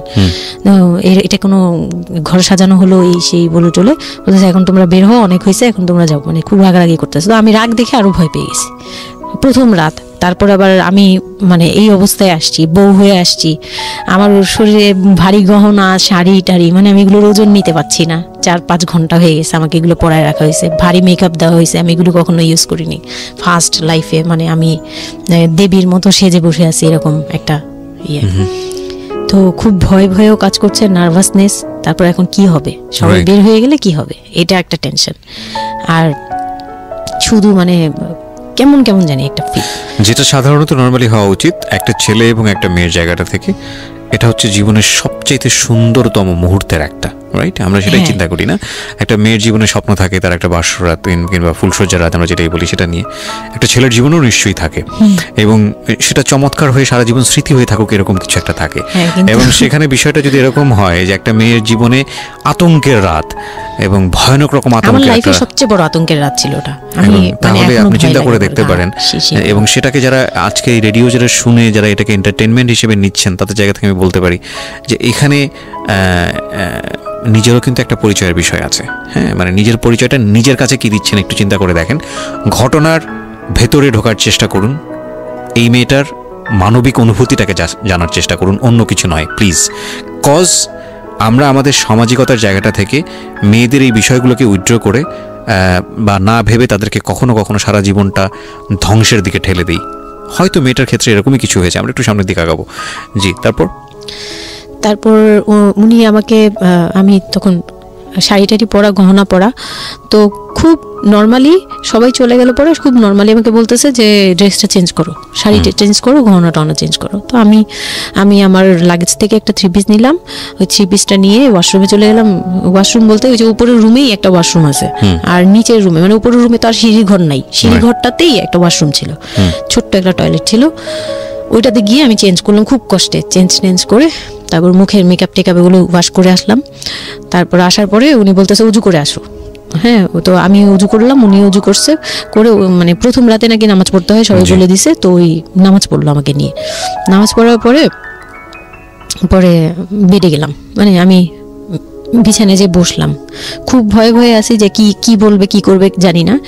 তো উনি আমার পাশে এসে বসে আমাকে ফার্স্ট কথা যেটা বললো, মানে এইটাই ফার্স্ট কথা ছিল যে আমি তো ওই ফ্যামিলির বড় ছেলে, আর তুমি তো আমাদের ফ্যামিলির সবাইকে চিনো জানো, তোমার তো আর চেনা জানার দরকার নেই। আর আমার তখন ওনার মা মারা গেছে 3-4 বছর, মানে 3 বছর হবে এরকম, 3 থেকে 4 বছর এরকম হবে। বলে আমার মা মারা যাওয়ার পরে আমি এখন সংসার দেখি, আমার হয়ে আমার মার জায়গাতে এখন তুমি। এটা শোনার পর আমার কাছে মনে হলো আস্ত একটা বাড়ি আমার মাথার উপর পড়লো। এটা আমি যেখানে নিজের মানে এটা একটা বিষয়, ওই কথাটা কিন্তু খুব সুন্দর বলেছে, মানে ওর 37 ইয়ার্সের জায়গাটা থেকে এটা খুব সুন্দর একটা কথা। কিন্তু কথা হচ্ছে 13 বছরের একটা মেয়ে কেন এটা বুঝতে যাবে? ও কিন্তু এটাই বুঝেছে যে এই 3 তলা একটা বাড়ি, 3 রুমের একটা বাড়ি ওর মাথার উপরে দিয়ে দেওয়া হলো। দেখুন, এই জিনিসটাই আমি আপনাদেরকে বোঝানোর চেষ্টা করছি যে আসলে সবকিছুর একটা বয়স থাকে। হ্যাঁ, এবং ছেলেটার জায়গা থেকে কিন্তু খুব সুন্দর নামাজ পড়েছে, বসছে, এখন পর্যন্ত আমাদের কাছে ভালোই লাগছে শুনতে। কিন্তু এটা আসলেই কেউ বুঝতে চাইবে? 13 বছরের মেয়েটাকে এই জিনিসটা বুঝতে চাইবে? এইটা বোঝাটা জরুরি ছিল। হ্যাঁ, তারপর উনি যেটা বলছে যে আমার ভাই বোন আছে, সবাই আমার ছোট, কিন্তু আমার তো প্রায় 10-12 বছরের বড়। ওনার যে 10-12 বছরের ছোট, সে আমার 12-13 বছরের বড়, মানে তাকে আমি ছোটবেলা থেকে এইভাবে দেখে অভ্যস্ত। তো এইগুলো চিন্তা ভাবনা, মানে ওই সময় তো আর এত কিছু কিন্তু ওনার ছোট ভাই বোন এগুলা, মানে ওনার কাছে তো এগুলো বাচ্চা এখনো, আর আমার কাছে তারা অনেক বড়। আমি তাদেরকে কি টেক কেয়ার করবো, তারা আমাকে করবে, মানে আমার এরকম একটা বিষয়টা তাই। হ্যাঁ, তো আমি চুপ হয়ে শুধু শুনছিলাম। ও আচ্ছা, মানে আমি কিছু বলার মতো ভাষাও পাচ্ছি না, বা আমি কি বলবো, আমার এখানে ডায়লগই কি ছিল, মানে আমি এরকম মনে হচ্ছে যে কেউ আমাকে একটা স্ক্রিপ্ট ধরাই দিত, আমি একটু দেখে আমাকে কেউ কিছু বলেও না, এর লোক কি বলতেছে। তো যাই হোক, এই কথাটার পরে মানে যখন উনি এটা বলার পরে বলতেছে যে তুমি, আমাদের একটা মানে রুলস আছে, বিয়ের পরে নাকি বাসর ঘরে নাকি কিছু দেয়, হাজবেন্ড ওয়াইফকে কিছু দেয়, তারপর নাকি টাচ করে, এরকম কিছু একটা। তো আমাকে বলতেছে যে তোমার কি আমার উপর কোনো দাবি আছে, মানে এইগুলো আমি জানতাম না, এগুলো আমি অনেক পরে গিয়ে শুনছি। এগুলো অনেক পরে গিয়ে জানছি যে এই সময় নাকি কিছু চাইতে হয়, মানে এই সময় যা চাইবে তাই দিতে হবে, এরকম কিছু একটা। তো এটাও আমাকে কেউ বলে দেয়নি। আমি এই সময় একটা লসে পড়ে গেলাম না, এরকম মনে হচ্ছে এখন আর কি। তখন আমাকে এটা কেউ বলে নাই। বাই দ্য ওয়ে, আমরা যার গল্প আজকে এখানে শুনছি উনি হচ্ছেন শামীমা। ওনাকে যদি আপনারা দেখতে চান, আমাদের যিনি আজকে গেস্ট, আমরা একটা ছবি দিয়ে দিয়েছি আমার ফেসবুক পেজে, আমার পার্সোনাল পেজটাতে, www.facebook.com/kibriya.rj। আমি আবারও বলছি, www.facebook.com/KEBRIA.RJ। পেজটি আছে RJ কিবরিয়া নামে। লাইক দিতে ভুল করবেন না, অবশ্যই লাইক দেবেন। আমরা ছবিটা একটু পরে সরিয়ে নেব, সুতরাং যারা দেখতে চান ওখানে গিয়ে আপনারা নক করতে পারেন। হ্যাঁ, যেখানটা ছিলাম আমরা। তো আমি বললাম যে না, আমি জানতাম না দাবি জিনিসটা কি। তো না বলার পরেই সে তো মানে আমার কাছে খুবই, মানে এই কথাগুলো বলতে আমি বলতে পারবো না। না, ঠিক আছে, বলার দরকার নেই, আমরা সিচুয়েশনটা বুঝতে যাচ্ছি যে ওইটা আমার ফার্স্ট নাইট ছিল, আর আমি ওগুলা মানে ওই ফিজিক্যাল ব্যাপারগুলো আমি বুঝতাম না, ওই সময়টাতে বোঝার কথাও না, বুঝতামও না, একদমই বুঝতাম না যে এই হয়। তো যখন উনি শুরু করলো, শুরু থেকে শেষ পর্যন্ত মানে খুব অল্প সময়ের মধ্যে খুব অমানবিকভাবে, মানে এটা এখন বর্তমানে যদি আমি কল্পনা করতে যাই, তাহলে এটা একমাত্র পারে রেপিস্টরাই পারবে, এটা রেপ ছাড়া কিছু ছিল না। এখন বুঝি, ওই সময় বুঝতাম না। সময় আমি এগুলো বুঝতাম না দেখে, আর আমাকে একটা কথা বলা হয়েছিল, আমার মাথায় একটা জিনিস কাজ করছিল যে ভাবি বলছে যে এইখানে যা হবে এগুলো সবই ঠিক। হ্যাঁ, এখানে যাই হোক, মানে ভেঙে বলেনি, বলছে তোর সাথে আজকে যা হবে এটি ঠিক, আর এটা মেনে নিতে হবে, আর এটা যদি না মেনে নিস তাহলে মানে এই ধরনের একটা বলছে যে এটা আজকের রাতের কোনো চিল্লাচিল্লি করা যাবে না। তো আমিও চুপ করে, আমার কাছে মনে হচ্ছিল কেউ আমাকে ছুরি দিয়ে আঘাত করতেছে, মানে মনে হচ্ছিল যে কেউ আমাকে ছুরি দিয়ে আঘাত করতেছে, আর আমি ব্লাড দিয়ে পুরো, মানে আমার শরীরে সব ব্লাড বের হয়ে যাচ্ছে। আমার এরকম মনে হচ্ছে যে আমার শরীর থেকে সব ব্লাড বের হয়ে যাচ্ছে। আমি মানে গরু কাটলে যেরকম ইয়ে করে না, আমি এরকম কাঁপতেছি, ওরকম কাঁপতেছি। কিন্তু সে তার কাজ করলো। আমি খুব অবাক হয়েছি যে আমি উঠে বসতে পারতেছিলাম না, সে আমাকে টান দিয়ে উঠে বসাইছে, বসায় বলতেছে ওয়াশরুমে যাও। আমি ওয়াশরুমে কিভাবে গেছি আমি জানি না, আমি খুব ধরে খুব মানে খুব কষ্টে কাঁপতে কাঁপতে ওয়াশরুমে গেলাম, ফ্রেশ হয়ে আসলাম।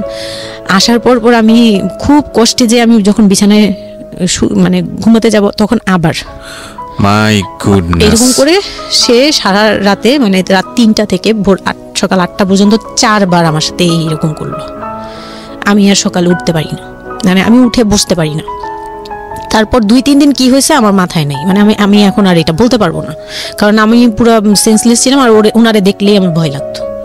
সে যতবার আসতেছে সামনে। 2-3 দিন আপনি সেন্সলেস অবস্থায় ছিলেন? আমি জানি, মানে আমি সেন্স ছিল, কিন্তু আমি এখন গল্পটা বলতে পারবো না যে এই 2-3 দিনে কি হয়েছে। আচ্ছা আচ্ছা। এই 2-3 দিন আমার বৌভাত হয়েছে, আমাকে পার্লারে নিয়ে যাওয়া হয়েছে, কিন্তু আমি নিস্তব্ধ। আর তখন আমার মানে শারীরিক কন্ডিশন খুব খারাপ, কিন্তু সবাই বুঝতেছিল, কিন্তু কেউ বুঝতে দিচ্ছিল না আমাকে। মানে এভরিবডি অ্যাভয়েড দিস, মানে সবাই জিনিসটাকে অ্যাভয়েড করছে, তারা পার্টিটাকে এনজয় করছে। এটা শুধু আপনার ফ্যামিলির সমস্যা না, এটা আমাদের পুরো সমাজেরই সমস্যা। এটা সমাজটাই অ্যাভয়েড করে। এবং আমার মনে আছে I face huge difficulty for the first time যখন আমি রেডিওতে এই ধরনের একটা, আমি নট আজকেই না প্রথম, আমি এটা আগে বিষয়গুলো খুব চ্যালেঞ্জ জায়গা থেকে আমি প্রচার করার চেষ্টা করেছিলাম। অ্যান্ড আই ফেস, এগুলো হয়তো আমার লিসনাররা কখনোই জানে না, আই ফেস হিউজ ডিফিকাল্টিস। যখন আমার প্রথম বইটা পাবলিশড হয়, সেটা নিয়েও আমার একটা বড় ধরনের ডিফিকাল্টি ফেস করতে হয়েছে। একটা অদ্ভুত বিষয় হচ্ছে, আমাদের সমাজে এই বিষয়গুলোকে আমরা অ্যাভয়েড করি, আমরা ঢেকে রাখতে চাই, আমরা মনে করি এটা একটা ট্যাবু, এটা সমাজে 8-10 জন মানুষের সামনে এটা নিয়ে আলোচনা করা যায় না। একটু চিন্তা করে দেখবেন, আলোচনা করা যায় না এটা কোন অর্থে? যদি বিষয়টা নিয়ে সুড়সুড়ি দেওয়া হয়, যদি বিষয়টা নিয়ে এমনভাবে বলা হয় যে এটা এমনভাবে প্রেজেন্ট করা হচ্ছে যেটা একটা রগরগা বিষয়, এবং সেটা শুনে আরও কারোর মধ্যে এই ধরনের পাশবিক, বা সে আসলে এন্টারটেনমেন্টের জায়গা থেকে নিয়ে এটাকে মজা হিসেবে নিল, বিষয়টা তখনই একটা প্রশ্ন আসে।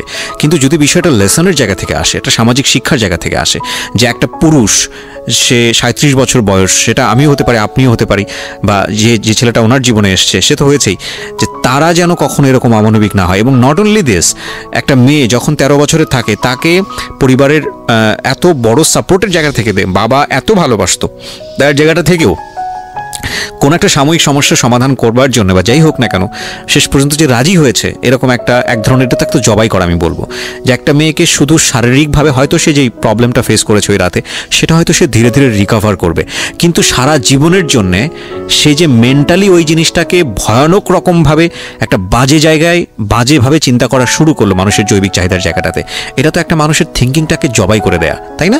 এবং এইটা কত ভয়ানক রকমের অপরাধ, কত ভয়ানক রকমের ভুল।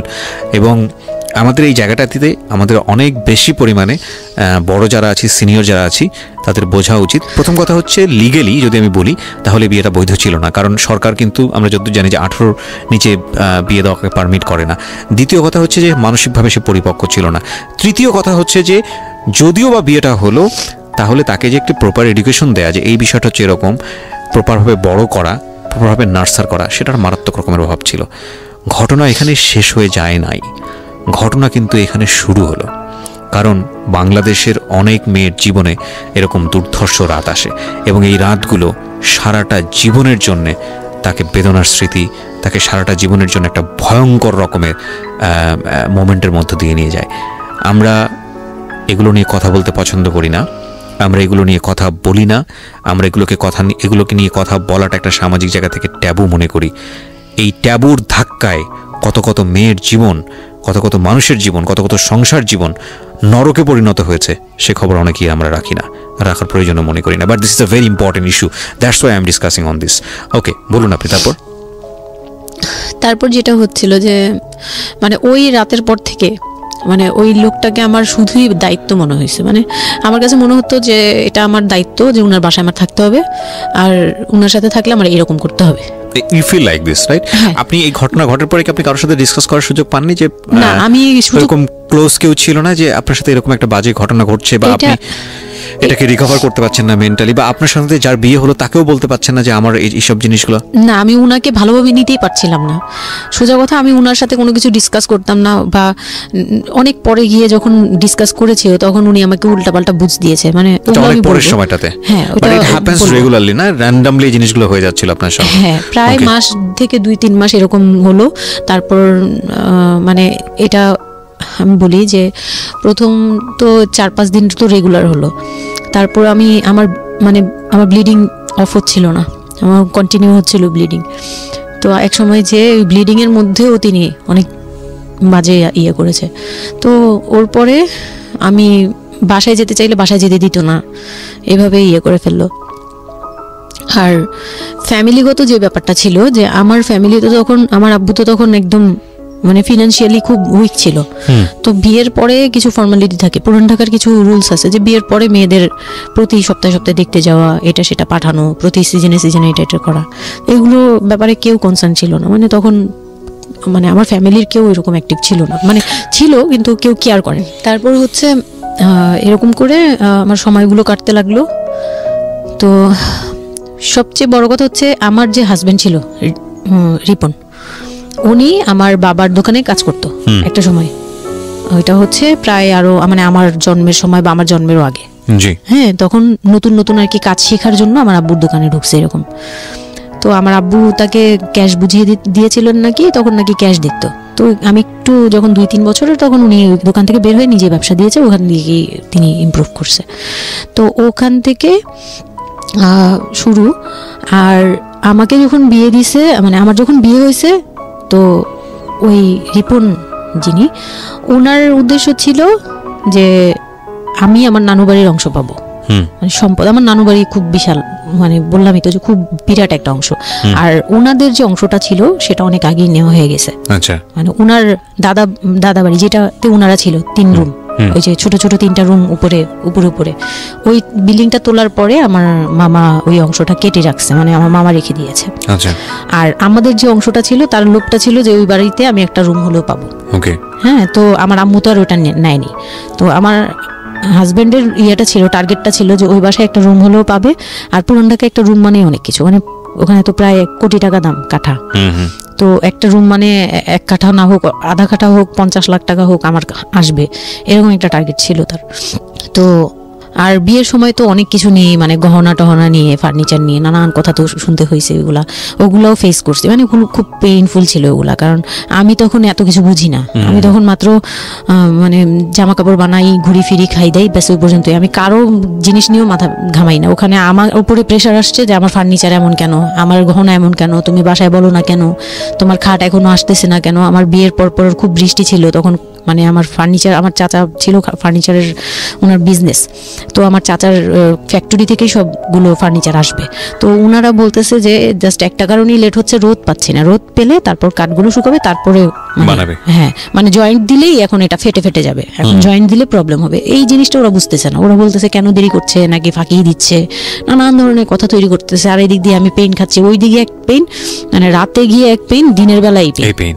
মানে আমি পুরো মানসিকভাবে, মানে বলে না যে আমি হয়তো বা প্যারালাইজডের মতো হয়ে গেছিলাম। আমার মানসিক ভাবটা জাস্ট শুনি আর শুনি, কিছু বলতে পারছি না এরকম। আর বাসায় গিয়ে কোনো কিছু বলি না, কারণ আব্বু অসুস্থ, আব্বু মেন্টালি অনেক প্রবলেম। আব্বু যখনই জিজ্ঞেস করে আম্মু তুমি ভালো আছো তো, আমি খালি হাসি দিয়ে বলছি হ্যাঁ। যতবার জিজ্ঞেস করে তুমি খুশি আছো তো, আমাকে হ্যাঁ। আমি এই একটা কথাই বলছি, হ্যাঁ ভালো আছি। আসলে আমি ভালো ছিলাম না, কিন্তু বুঝতে দেইনি। ওই লোকটার ছোট বোনগুলো আমার সাথে অনেক রাফ বিহেভ করছে।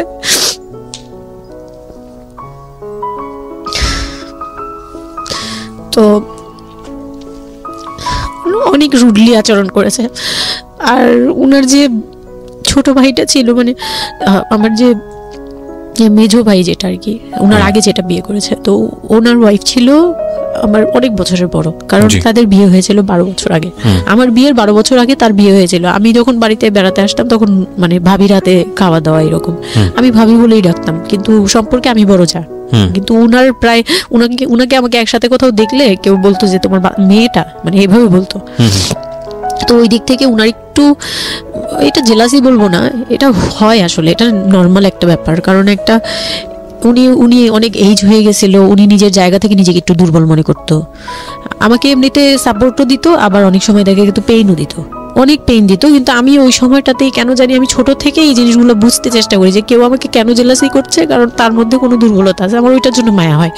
আমার কখনো এইটা মনে হয় না যে সে কেন জেলাসি করবে, আমি তার সাথে এখন কোচাকুচি করবো, মানে এই টাইপের মেন্টালিটি আসে না আমার। কেন জানি মনে হয় এই জায়গাটা যদি শুধরানো যেত, তাকে যদি একটু বোঝানো যেত আমি তাকে খুব ভালোবাসি বা আমি তাকে কিছু হেল্প করতে চাই, এরকম মনে হতো। তো ওই দিক থেকে আমি কিচ্ছু বলতাম না, কিন্তু সে আমাকে খুব পেইন দিত, কথাবার্তা এটা সেটা। উনি অনেক সিনিয়র পার্সন ছিল, তো কোনো গেস্ট আসলে আমাকে কিভাবে ছোট করবে, কিভাবে আমাকে অপমান করা যায়, কিভাবে কি দিয়ে, এগুলো নিয়ে সবসময় ইয়ে করতো। ওই দিকগুলো খুব পেইনফুল ছিল। তো ওগুলো যখন শেষ করলাম, মানে আমার যাকে বলতাম মাঝে মাঝে দুই একটা কথা, এগুলো নিয়ে সে আবার মানে মানে এখানে সেখানে বলে আরো ব্যাপারটাকে বড় বানাতো। তো আমি তখন বুঝতাম না, এখন বুঝি। তো এর মাঝখানে হলো কি, আমি প্রেগনেন্ট হলাম।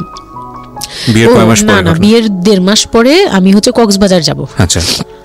আমার হাজবেন্ড বলতেছে যে ঈদ চলে আসছে, তুমি ঈদের মধ্যে কিছু না নিয়ে আসো, ঈদের পরে আমরা কক্সবাজার যাই, এখানে কোনো খরচ টরচ যাতে আমাদের না হয়, হ্যাঁ, এই জন্য আমরা কিছু কিনবো না। আমি বলছি আচ্ছা ঠিক আছে। তো তখন হচ্ছে বসুন্ধরা সিটি মার্কেটটা হচ্ছে নতুন হয়েছে। তো উনি বলতেছে আমরা বসুন্ধরা সিটিতে যাব শপিং এ, কিন্তু উনি যেটা বলতেছে যে আমার মানে বসুন্ধরা সিটিতে যাবে, কিন্তু আমাকে যে কিছু কিনে দিবে না এটা আমি জানতাম না। তো ওনার সাথে আমি গেলাম, প্রায় 20 থেকে 25 হাজার টাকা শপিং করলো। ওগুলা হচ্ছে সব ওনার বোন জামাই, বোনের বাচ্চা কাচ্চা, মানে ফ্যামিলির জন্য আর কি, ভাই বোন। আমিও পছন্দ করে করে কিনলাম সবার জন্যই যা যা লাগে। কেনাকাটার পরে আমি তো তখন ছোট মানুষ, তখন তো আমার 13-14 বছর বয়স। তো আমি কখনো এমন হয়নি যে আমি ঈদে জামা কাপড় নিইনি বা জামা কাপড় নতুন জামা কিনিনি, এরকম কখনোই হয়নি। তো ওইটা আমার বিয়ের ফার্স্ট ঈদ। তো আমার একটা শখ ছিল কি যে অন্তত একটা কটন ড্রেস হলেও আমি পাবো, এরকম একটা ইয়ে ছিল আমার ভিতরে, যে না আমাকে কি আর না দিবে নাকি, বলছে দিবে না হয়তো, বা ভালো কিছু দিবে না হয়তো, নর্মাল কিছু হলেও আমাকে দিবে, ঈদে তো আর পুরনো জামা পরে থাকবো না। তো আমার এরকম ধারণা ছিল। ও পুরো শপিংটা শেষ করলো সারাদিনে, আমি রোজা রেখে পুরো শপিংটা করলাম খুব চয়েস করে করে। লাস্ট মোমেন্টে যে সে আমাকে নিয়ে চলে আসতেছে, যখন সে আমাকে নিয়ে রওনা দিল, মানে আমার মনটা খারাপ হয়ে গেল। আমি কিচ্ছু বলিনি, প্রথম ঈদ এটা। তো আমি কিচ্ছু বলিনি। সাচ এ ইডিয়ট, মানে নাথিং টু সে, মানে স্পিচলেস টোটালি। হ্যাঁ, পরে উনি কিচ্ছু কিনে দিল না আমাকে, তখন আমি না মনটা খারাপ হলো আমার, কারণ স্বাভাবিক এটা। আমার এখনকার বয়স হলে হয়তো হাইড করতে পারতাম, আমি এখনো পারি না। সত্যি কথা বলতে আমি কখনোই নিজেকে হাইড করতে পারিনি, এখন তো তখন তো আরো পারতাম না। তো উনি আমাকে করলো কি যে আসার সময় বলতেছে যে একবারে নিচে, তখন বলতেছে তোমার কি মন খারাপ? আমি বলছি যে না, আমি তো কিছু নেই নাই, ঈদের দিন কি পরবো? তো বলতেছে তোমার তো অনেক ড্রেস নিয়ে আসছো, ওগুলা থেকেই পরো, ওগুলাই তো এখনো পুরোনো হয়নি, এখন দরকার কি আছে কেনার? বলে তারপরে চুড়ি দেখলো, চুড়ি দেখে আমাকে 2 মুঠ চুড়ি কিনে দিল 200 টাকা। এই ছিল আমার ঈদের মানে ফার্স্ট অ্যান্ড লাস্ট, এইটাই ছিল আমার শপিং, আর কোনো কিচ্ছু কিনে দেয়নি সে আমাকে। তো বাসায় আসলাম, বাসায় আসার পরে তার ভাই বোনরা বলতেছে যে সবার জন্য কিনছেন, ওর জন্য কিছু নেন নাই। সে আমাকে মানে তার ফ্যামিলি থেকে আমাকে সেভ করবে কি, সে আমাকে বরঞ্চ বলতেছে যে ওরে কি কিনে দিব, ওর বাসা থেকে আমারে কি দিছে যে আমি ওকে কিনে দিব। তখন আমি বুঝলাম যে ও আচ্ছা সে কিনে দেয়নি। হ্যাঁ, তো আমি আর বাসায় কিন্তু কিছু বলিনি বা বাসায় যাইও নাই। এর মধ্যে বাসা থেকে আসলে সামর্থ্য কি ছিল আপনার ফ্যামিলিকে মানে কিনে দেওয়া হয়েছিল কি ঈদের প্রথম দিন জামাইকে কিছু কিনে দেওয়া বা এরকম কোনো কিছু? হ্যাঁ, এটা করেছিল চান রাতে, একবারে লাস্টের দিকে আপনাদের শপিংটা হয়েছে তার আগে। তো সে এটা বলে ফেললো প্রায় 20 রোজার পরে এই ঘটনা আর কি। তো একবারে চাঁদ রাতের দিন আমার ভাই আর কি একটা পাঞ্জাবি গিফট করলো তাকে, আর সে আমাকে আর কিছুই দিল না। হ্যাঁ, সে ভাবতেছে যে আমি বুঝি বাসায় জানানোর পরে তখন এটা করছে। হ্যাঁ, তখন গিয়ে আরো খেপে গেল যে আমি নাকি বাসায় জানাইছি, তাকে ছোট করলাম এই জন্য। কিন্তু আসলে মানে সত্যি কথা বলতে যে আমি কিছুই বলি নাই, আমার মুখ দিয়ে তখন কথাই আসতো না, আমি ম্যানেজ কি করব, আমার তো কিছুই মাথায় থাকতো না তখন আমি তো পুরো মেন্টালি একটা ইয়েতে ছিলাম। তো আমার এমনও মনে হয়েছিল তখন, মানে ওই মাসখানিক যে সে আমাকে ওই ফিজিক্যাল টর্চারগুলো করতো, তখন আমার এমনও মনে হয়েছিল যে আমি এক কাজ করি, বের হয়ে কোথাও চলে যাই, মানে অজানার উদ্দেশ্যে কোথাও চলে যাই। যদি আব্বুর এই অবস্থা না থাকতো হয়তো আমি করতাম এটা। সত্যি কথা বলতে একমাত্র আব্বুর কথাটা যখন মনে আসছে, চোখে ভাসছে যে আমার আব্বু তো মরে যাবে, তখন গিয়ে আর এটা করতে পারিনি, নয়তো ঠিকই আমি বের হয়ে যেতাম। তো ঈদ আসলো, ঈদের পরের দিন কক্সবাজারের উদ্দেশ্যে রওনা দিল। আর তার একটা অভ্যাস ছিল যে মানে সে কিছু দিলে বা করলে বা আমার জন্য যদি সে 2টা টাকাও খরচ করতো, এটা খুব হাইলাইট করতো, সবার সামনে তুলে ধরার জন্য চেষ্টা করতো। কক্সবাজার যাবে, সে খুব মানে ঢোল পিটাচ্ছে যে আমাকে নিয়ে কক্সবাজার যাচ্ছে, কিন্তু শপিং করে দেয়নি, এটা আবার হাইড করতেছে। আচ্ছা, যাই হোক, ওই সব বলতে গেলে শপিং এর টাকা সেভ করে আমাকে কক্সবাজার নিয়ে যাচ্ছে। তো গেলাম কক্সবাজারে, সেখানে গিয়ে আরেক ধাক্কা খেলাম যে কক্সবাজার যাওয়ার পরে প্রথম রাত মোটামুটি ভালো ছিলাম, পরের দিন সকালে সে আমার সাথে মানে এমনভাবে মানে ফিজিক্যাল রিলেশন করতে চেয়েছে যেটা সম্পর্কে আমি অবগত ছিলাম না, মানে আমি জানতাম না যে এরকম কিছুও হয়। তো এক সময় সে আমার হাত পা জোড়াজোড়ি করে ধরে, মানে প্রায় হাত পা বাঁধার মতো জোড়াজোড়ি করে সে আমার সাথে ওই রকম কিছু করতে চায়। তখন আমার মানে আমি খুব বাধা দেওয়ার পরে বা চিল্লাচিল্লি করার পরে সে আমার গায়েও হাত তুলে 2-3টা চট থাপ্পড় দেয়। আপনাদের মধ্যে সম্পর্কের জায়গাটা কি আপনি তখনও কি ওনাকে আপনি করে বলতেন? হ্যাঁ, আমি এখনো স্টিল নাও। তার মানে বিষয়টা এরকম হয়ে গেছে যে ওই দূরত্বটা বিয়ের পরে ছিল, এবং সেই দূরত্ব থাকা অবস্থায় ও এই জিনিসগুলো প্র্যাকটিস করে যাচ্ছে ওর মতো করে, এবং সেখানে যখন ও সাকসেসফুল হতে না পারছে তখন সে আপনার গায়ে হাত তুলছে, তাই তো? সেটাই। হ্যাঁ, তারপর আর সবচেয়ে বড় কথা হচ্ছে সে তার জায়গাটা, সে তার চাওয়াগুলো সব পূরণ করতেছে, বাট আমার দিকটা দেখছে না। এবং সে যে শুধু আমার না, মানে সে মানুষটাই এমন, আগে বুঝি নেই, পরে অনেক ধীরে ধীরে গিয়ে পরে বুঝতে পেরেছি যে উনি সম্পূর্ণ সেলফ সেন্টার, মানে নিজে যেটা অধিকার সেটা সে আদায় করে নিবে, তার বাকিগুলো নিয়ে তার কোনো মাথা ব্যথা হচ্ছে বা কার কি হচ্ছে এটা দেখার বিষয় না, এটাই মেন্টালিটি। তো এইগুলো করার পরে আমার মানে খুব পেইন হলো, আমার খুব কষ্ট হলো যে আমি কবে ঢাকায় যাব, একটা পেইন। ওটা কি জীবনে প্রথম কক্সবাজার যাওয়া? হ্যাঁ, ওটা আমার লাইফে ফার্স্ট। চিন্তা করে দেখুন, এক ধরনের হানিমুনি বলা চলে ওদের জন্য। হানিমুনি করা হয়েছিল, কিন্তু এটা আমার জন্য হানিমুন ছিল না, অন্য কিছু ছিল। আচ্ছা, খুব পেইনফুল ছিল। ওকে, যাই হোক, আমি খুব ভয়ে ছিলাম যে এখানে আমাকে মেরে ফেললেও কেউ জানবে না, এরকম একটা ফিল ছিল আমার ভিতরে। জিনিস চিন্তা করতে পারেন, প্রত্যেকটা মোমেন্ট একটা মানুষ একটা মেয়ের সাথে, একটা ছেলের সঙ্গে বসবাস করছে একটা মেয়ে, এবং তাদের স্পেশাল মোমেন্টসগুলো তার জন্য ভীতির কারণ। সে হয়তোবা তখন এরকম মানে চিন্তা করছে যে এই স্পেশাল মোমেন্টটা যেন না আসে, ওর সঙ্গে স্পেশাল টাইমটা যেন আমি না হয়, রাত যেন না হয়। বিষয়গুলো তো এরকমই ছিল, কারণ ওর জন্য কিন্তু এগুলো অনেক ভয়ানক রকমের টর্চার।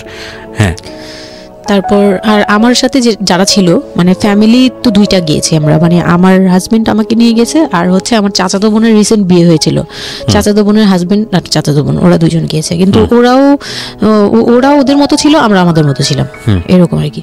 তো ওইভাবে আর আমাদের সাথে ইয়ে করা হয়নি যে একদম সব বিষয়ে ডিটেলস বলা। আর আমার চাচাতো বোন আমার অনেক বড় ছিল, যার কারণে আমি আপুকে বলতাম না, লজ্জা পেতাম। তো ওই দিক থেকে 3 দিন পরে 4 দিনের দিন আমি খুব জেদাজেদি করে, মানে কান্নাকাটি করে চলে আসবো করতেছি, কিন্তু আমাকে কেউ আর জিজ্ঞেস করতেছে না যে কেন। মানে আমার বোন জামাই ওই বিষয়টা খেয়াল করেনি, আমার বোনও খেয়াল করেনি যে আমি কেন বারবার চলে আসতে যাচ্ছি। হ্যাঁ, এত সুন্দর একটা ওয়েদার, ওরা তো খুব এনজয় করছিল হয়তো বা, মানে আমি তাদের এনজয়মেন্টে বাধা দিলাম, এরকম আর কি। তো খুব কান্নাকাটি করে ওই রাতেই আমি চলে আসবো, আমি বলছি তোমরা সবাই থাকো, আমি চলে যাই, মানে এইভাবে কান্নাকাটি করছে, আমি থাকবোই না, আমি আর একটা রাত এখানে থাকবো না। আমার কাছে মনে হচ্ছে তাও এলাকার ভিতরে তো থাকবো, যাই হোক, কিন্তু এখন তো আমি বাইরে আছি, অনেক দূরে। আমার কাছে এরকম মনে হচ্ছিল যে আমি যদি মরে যাই, আমি যদি যে কোনো সময় মারা যাবো, এরকম মনে হচ্ছিল। তো আমি ওই সময় বলাতে ওরা সবাই মিলে চলে আসছে, সবার মন খারাপ যে আমার জন্য চলে আসতে হলো তাদের। তো ঢাকায় আসলাম, ঢাকায় আসার পরে ঈদের ছুটির শেষে সে তার মতো করে বিজনেস করতেছে, আমি আমার মতো ঘরে ছিলাম। 2-3 মাস গেল, কোরবানি ঈদ আসলো, প্রথম কোরবানি ঈদ। কোরবানি ঈদের সময় যেটা হলো সেটা হচ্ছে আমার মামার বাসা থেকে মাংস, মানে কোরবানি ঈদের যে মাংসটা পাঠায়, পুরান ঢাকার একটা ইয়ে আছে যে নতুন বিয়ে হলে বাবার বাড়ি থেকে রান পাঠানো হয়, একবারে পুরো একটা রান ধরে পাঠিয়ে দেয়, বাবার বাড়ি থেকে মেয়েদের পাঠায়, মানে কোটাকুটি নেই, রানী পাঠিয়ে দিতে হবে একদম আস্ত পাঠায়। এটা পুরান ঢাকার রেওয়াজি, একবারে যে কয়টা মেয়ে থাকবে ওই কয়টা রান বাসায় যাবে, মানে ওই রানগুলোর কেউ কাটতে পারবে না, একদম আস্ত পা ধরে দিয়ে দিবে একবারে। আচ্ছা আচ্ছা, ইন্টারেস্টিং তো।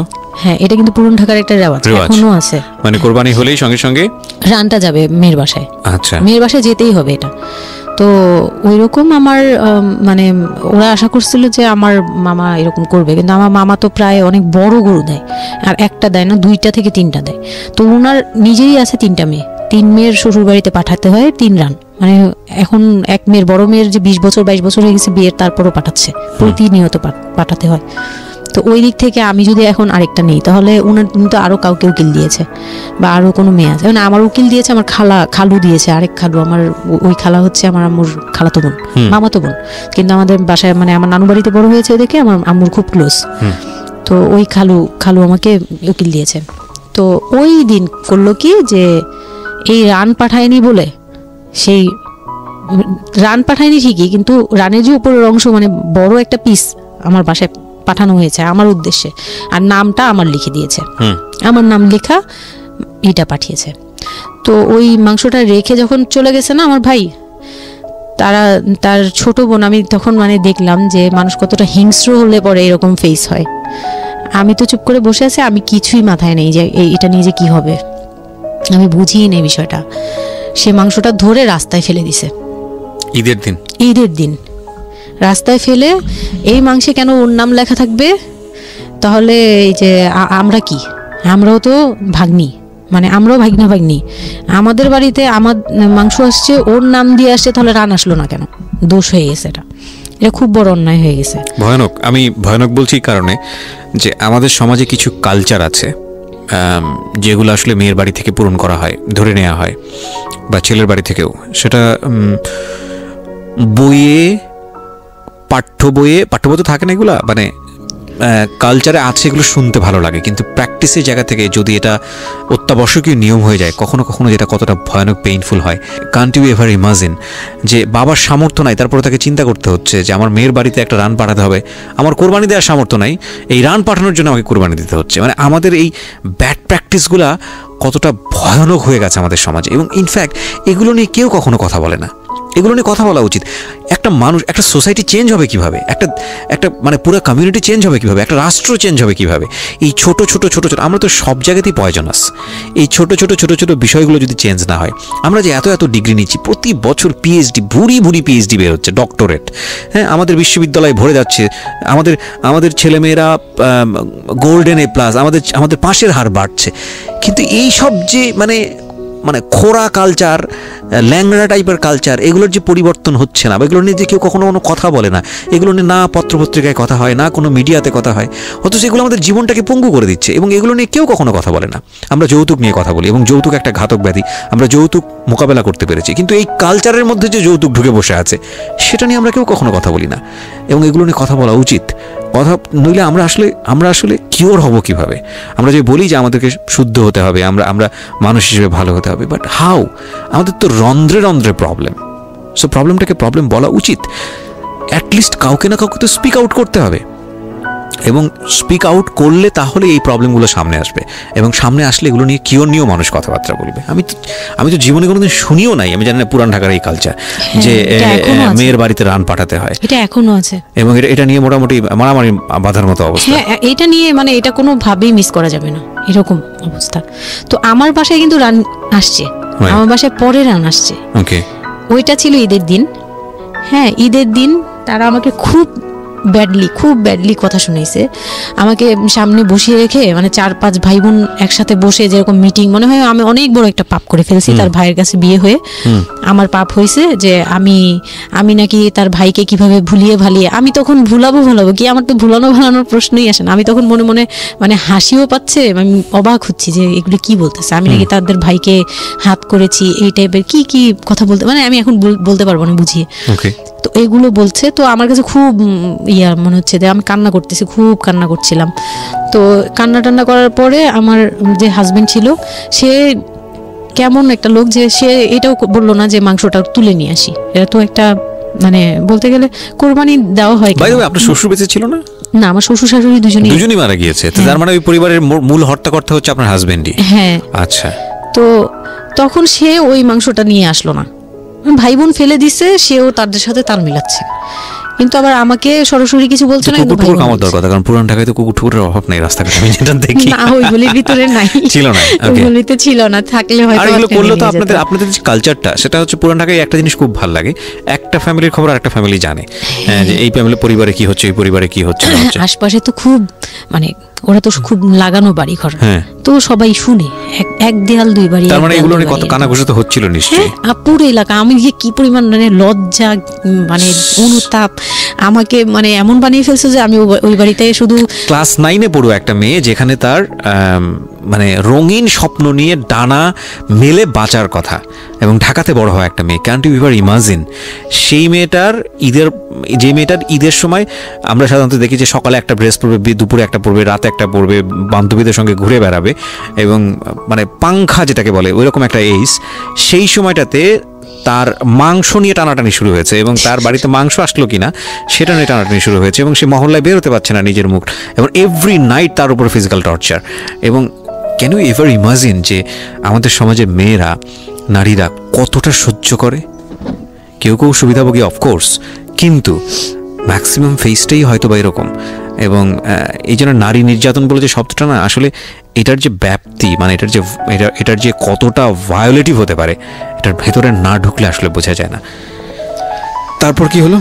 তারপর ওই দিন গেল, ওই দিন ওই মাংসটা আমার ওই যে মেঝো দেবর, যে উনি আবার একটু অন্যরকম ছিল, উনি পড়ালেখা করেনি, উনি খুব রাফলি কথা বলতো, উনি জুতার ব্যবসা করতো। তো এমনিতে মেন্টালিটির দিক থেকে বলতে গেলে অনেকে থাকে না যে পড়ালেখা না করেও শিক্ষিত, অনেকে এরকম থাকে, কিন্তু মানে সে পুরোপুরি মানে শুদ্ধ ভাষায় কথা বলতে পারে না যে একটা লোক, খুব ঢাকাইয়া ভাষায় পুরোপুরি গালাগালি, বলতে গেলে প্রত্যেকটা কথার আগে পিছনে একটা করে গালি থাকে এরকম। কিন্তু তারপরেও না তার মেন্টালিটি আমার ভালো লাগতো। ইভেন নাও আমি এখনো চিন্তা করি যে আমার ওই ভাইয়া অনেক ভালো, হ্যাঁ, ওই দিক থেকে। তো উনি আসছে, উনি এসে এরকম দেখে বাসায় মাংসটা নিয়ে এসে রেখে তারপর খুব গালাগালি করে খুব বাজেভাবে ভাই বোনদের বলল যে তোরা আসলে মানুষই না, তোরা মানুষ হইলে এই ধরনের এই সিচুয়েশনটা ক্রিয়েট করতি না। মানে উনি ওনার মতো করে বলছে গালাগালি করে যে এইরকম মানুষ করে, তোরা কি ছোট লোক, জীবনে কি কখনো এগুলি দেখোস নাই, বা এগুলো কি কখনো খাস নাই, বা এখনো কি পাস না, এরকম করার কি আছে, ওর বাসা থেকে আসলে খাবি, এরকম মানে এইভাবে খুব বাজে বাজে 2-4টা কথা বলছে। তারপর তারা গিয়ে ঠান্ডা হয়েছে, আর আমার বলতেছে তুমি এখানে বসে বসে ওদের দৃশ্য দেখতেছো কেন, তুমি উপরে যাও।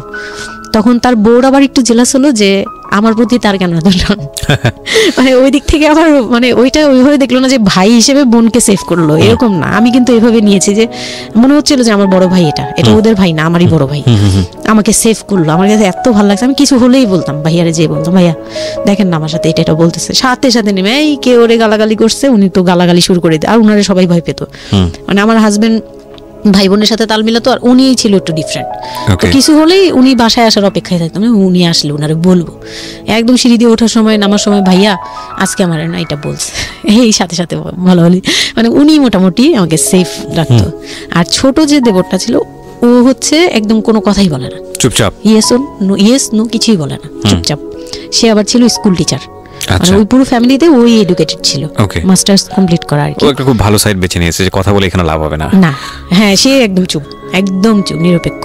কারণ তাদের সাথে বলতে গেলে ভাই বোনের সাথে দ্বন্দ্ব হবে, আমার সাপোর্টে যেতে গেলে একটা বাজে কিছু ক্রিয়েট হবে, আবার আমাকে বকা দিতে গেলে এটা অন্যায় হবে, সে ওটা বুঝতো। মানে আমি যা সবকিছু মিলে যেটা দেখলাম যে এটার জন্যই সে চুপচাপ থাকতো। তো মানে উকিল মা যে ছিলেন আমার খালা, উনি কোরবানি দিয়ে পরের দিন রান পাঠাইছে।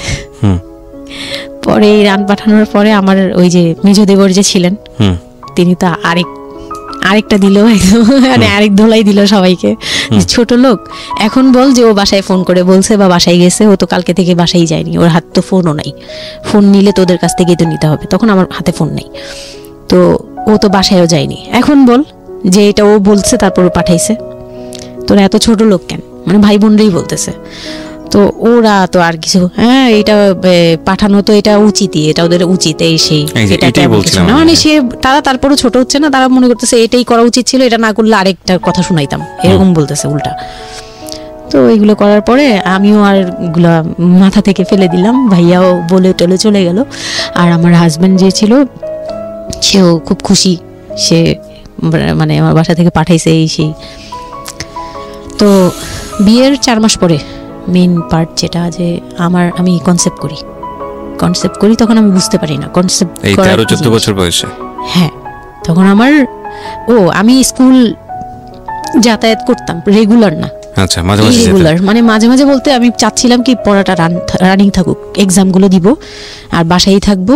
আর বাসা থেকে যখন স্কুল ড্রেস পরে বেরোতাম আমাকে সবাই মিলে কি যে বলতো, মানে বলার মতো না, এগুলো অকথ্য ভাষা বলতে গেলে, যে মানে নোংরা কথা বলতো। তো যাই হোক, ওগুলো আমি কানেও নিতাম না, আমি বলতাম না আমি স্কুলে যাব।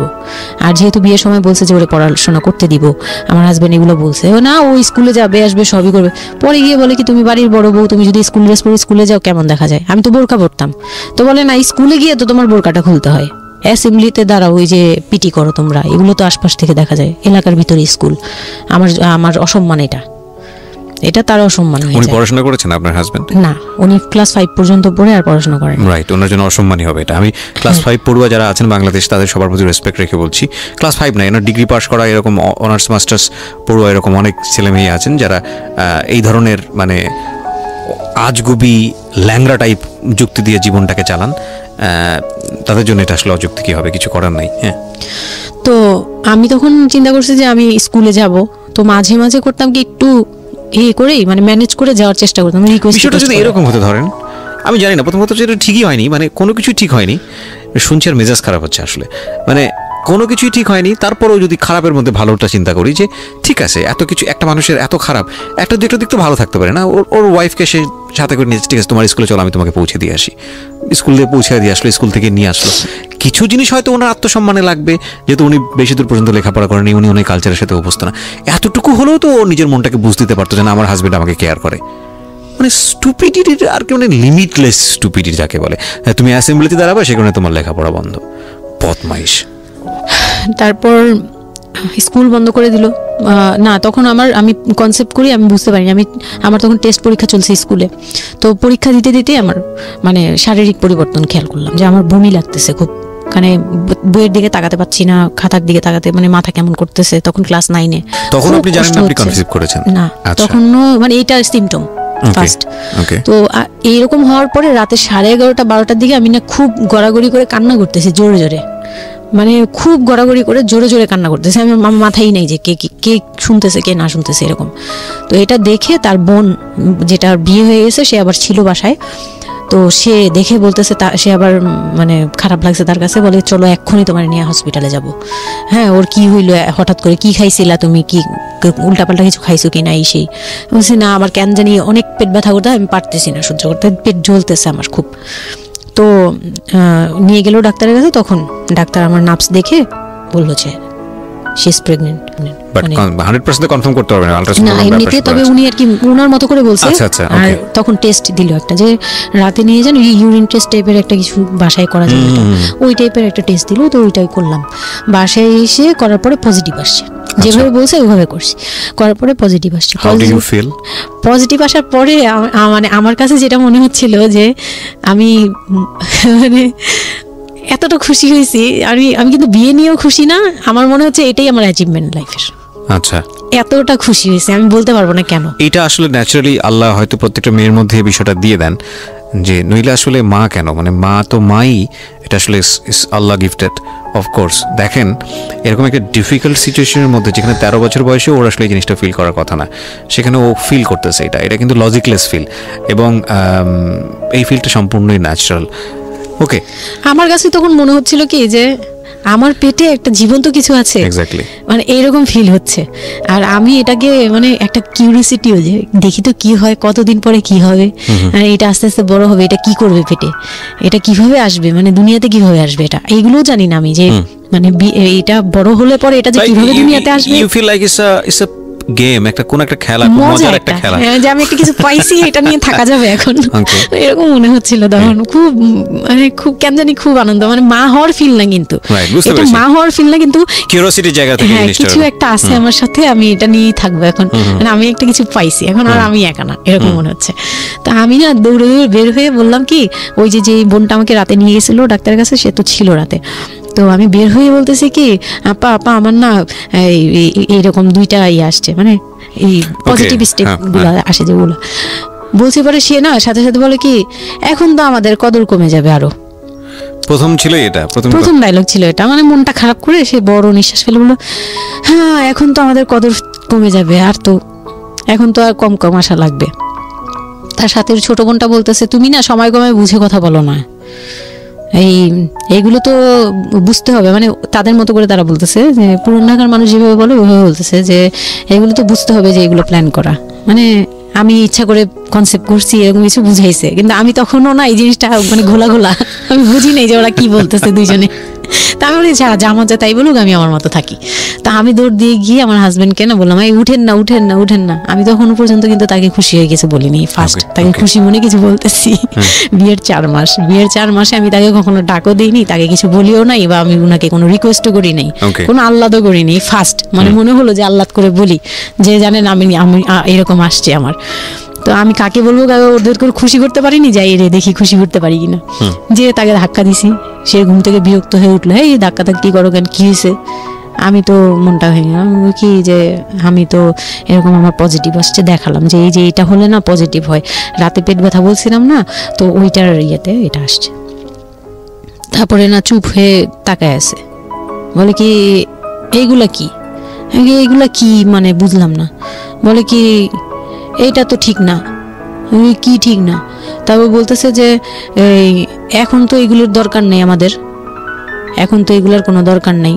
তো আমি বলি আপনি আমার স্কুল যেতে দিবেন না। আমি এবার তখন খুললাম, আপনি স্কুল যেতে দেন না, তারপরে আর আমি তো এই জিনিস মানে এটা কিভাবে কি হয়েছে আমি তো জানি না। আমি ভাবছি যে আপনি হয়তো বা কিছু করছেন, আমি জানি না।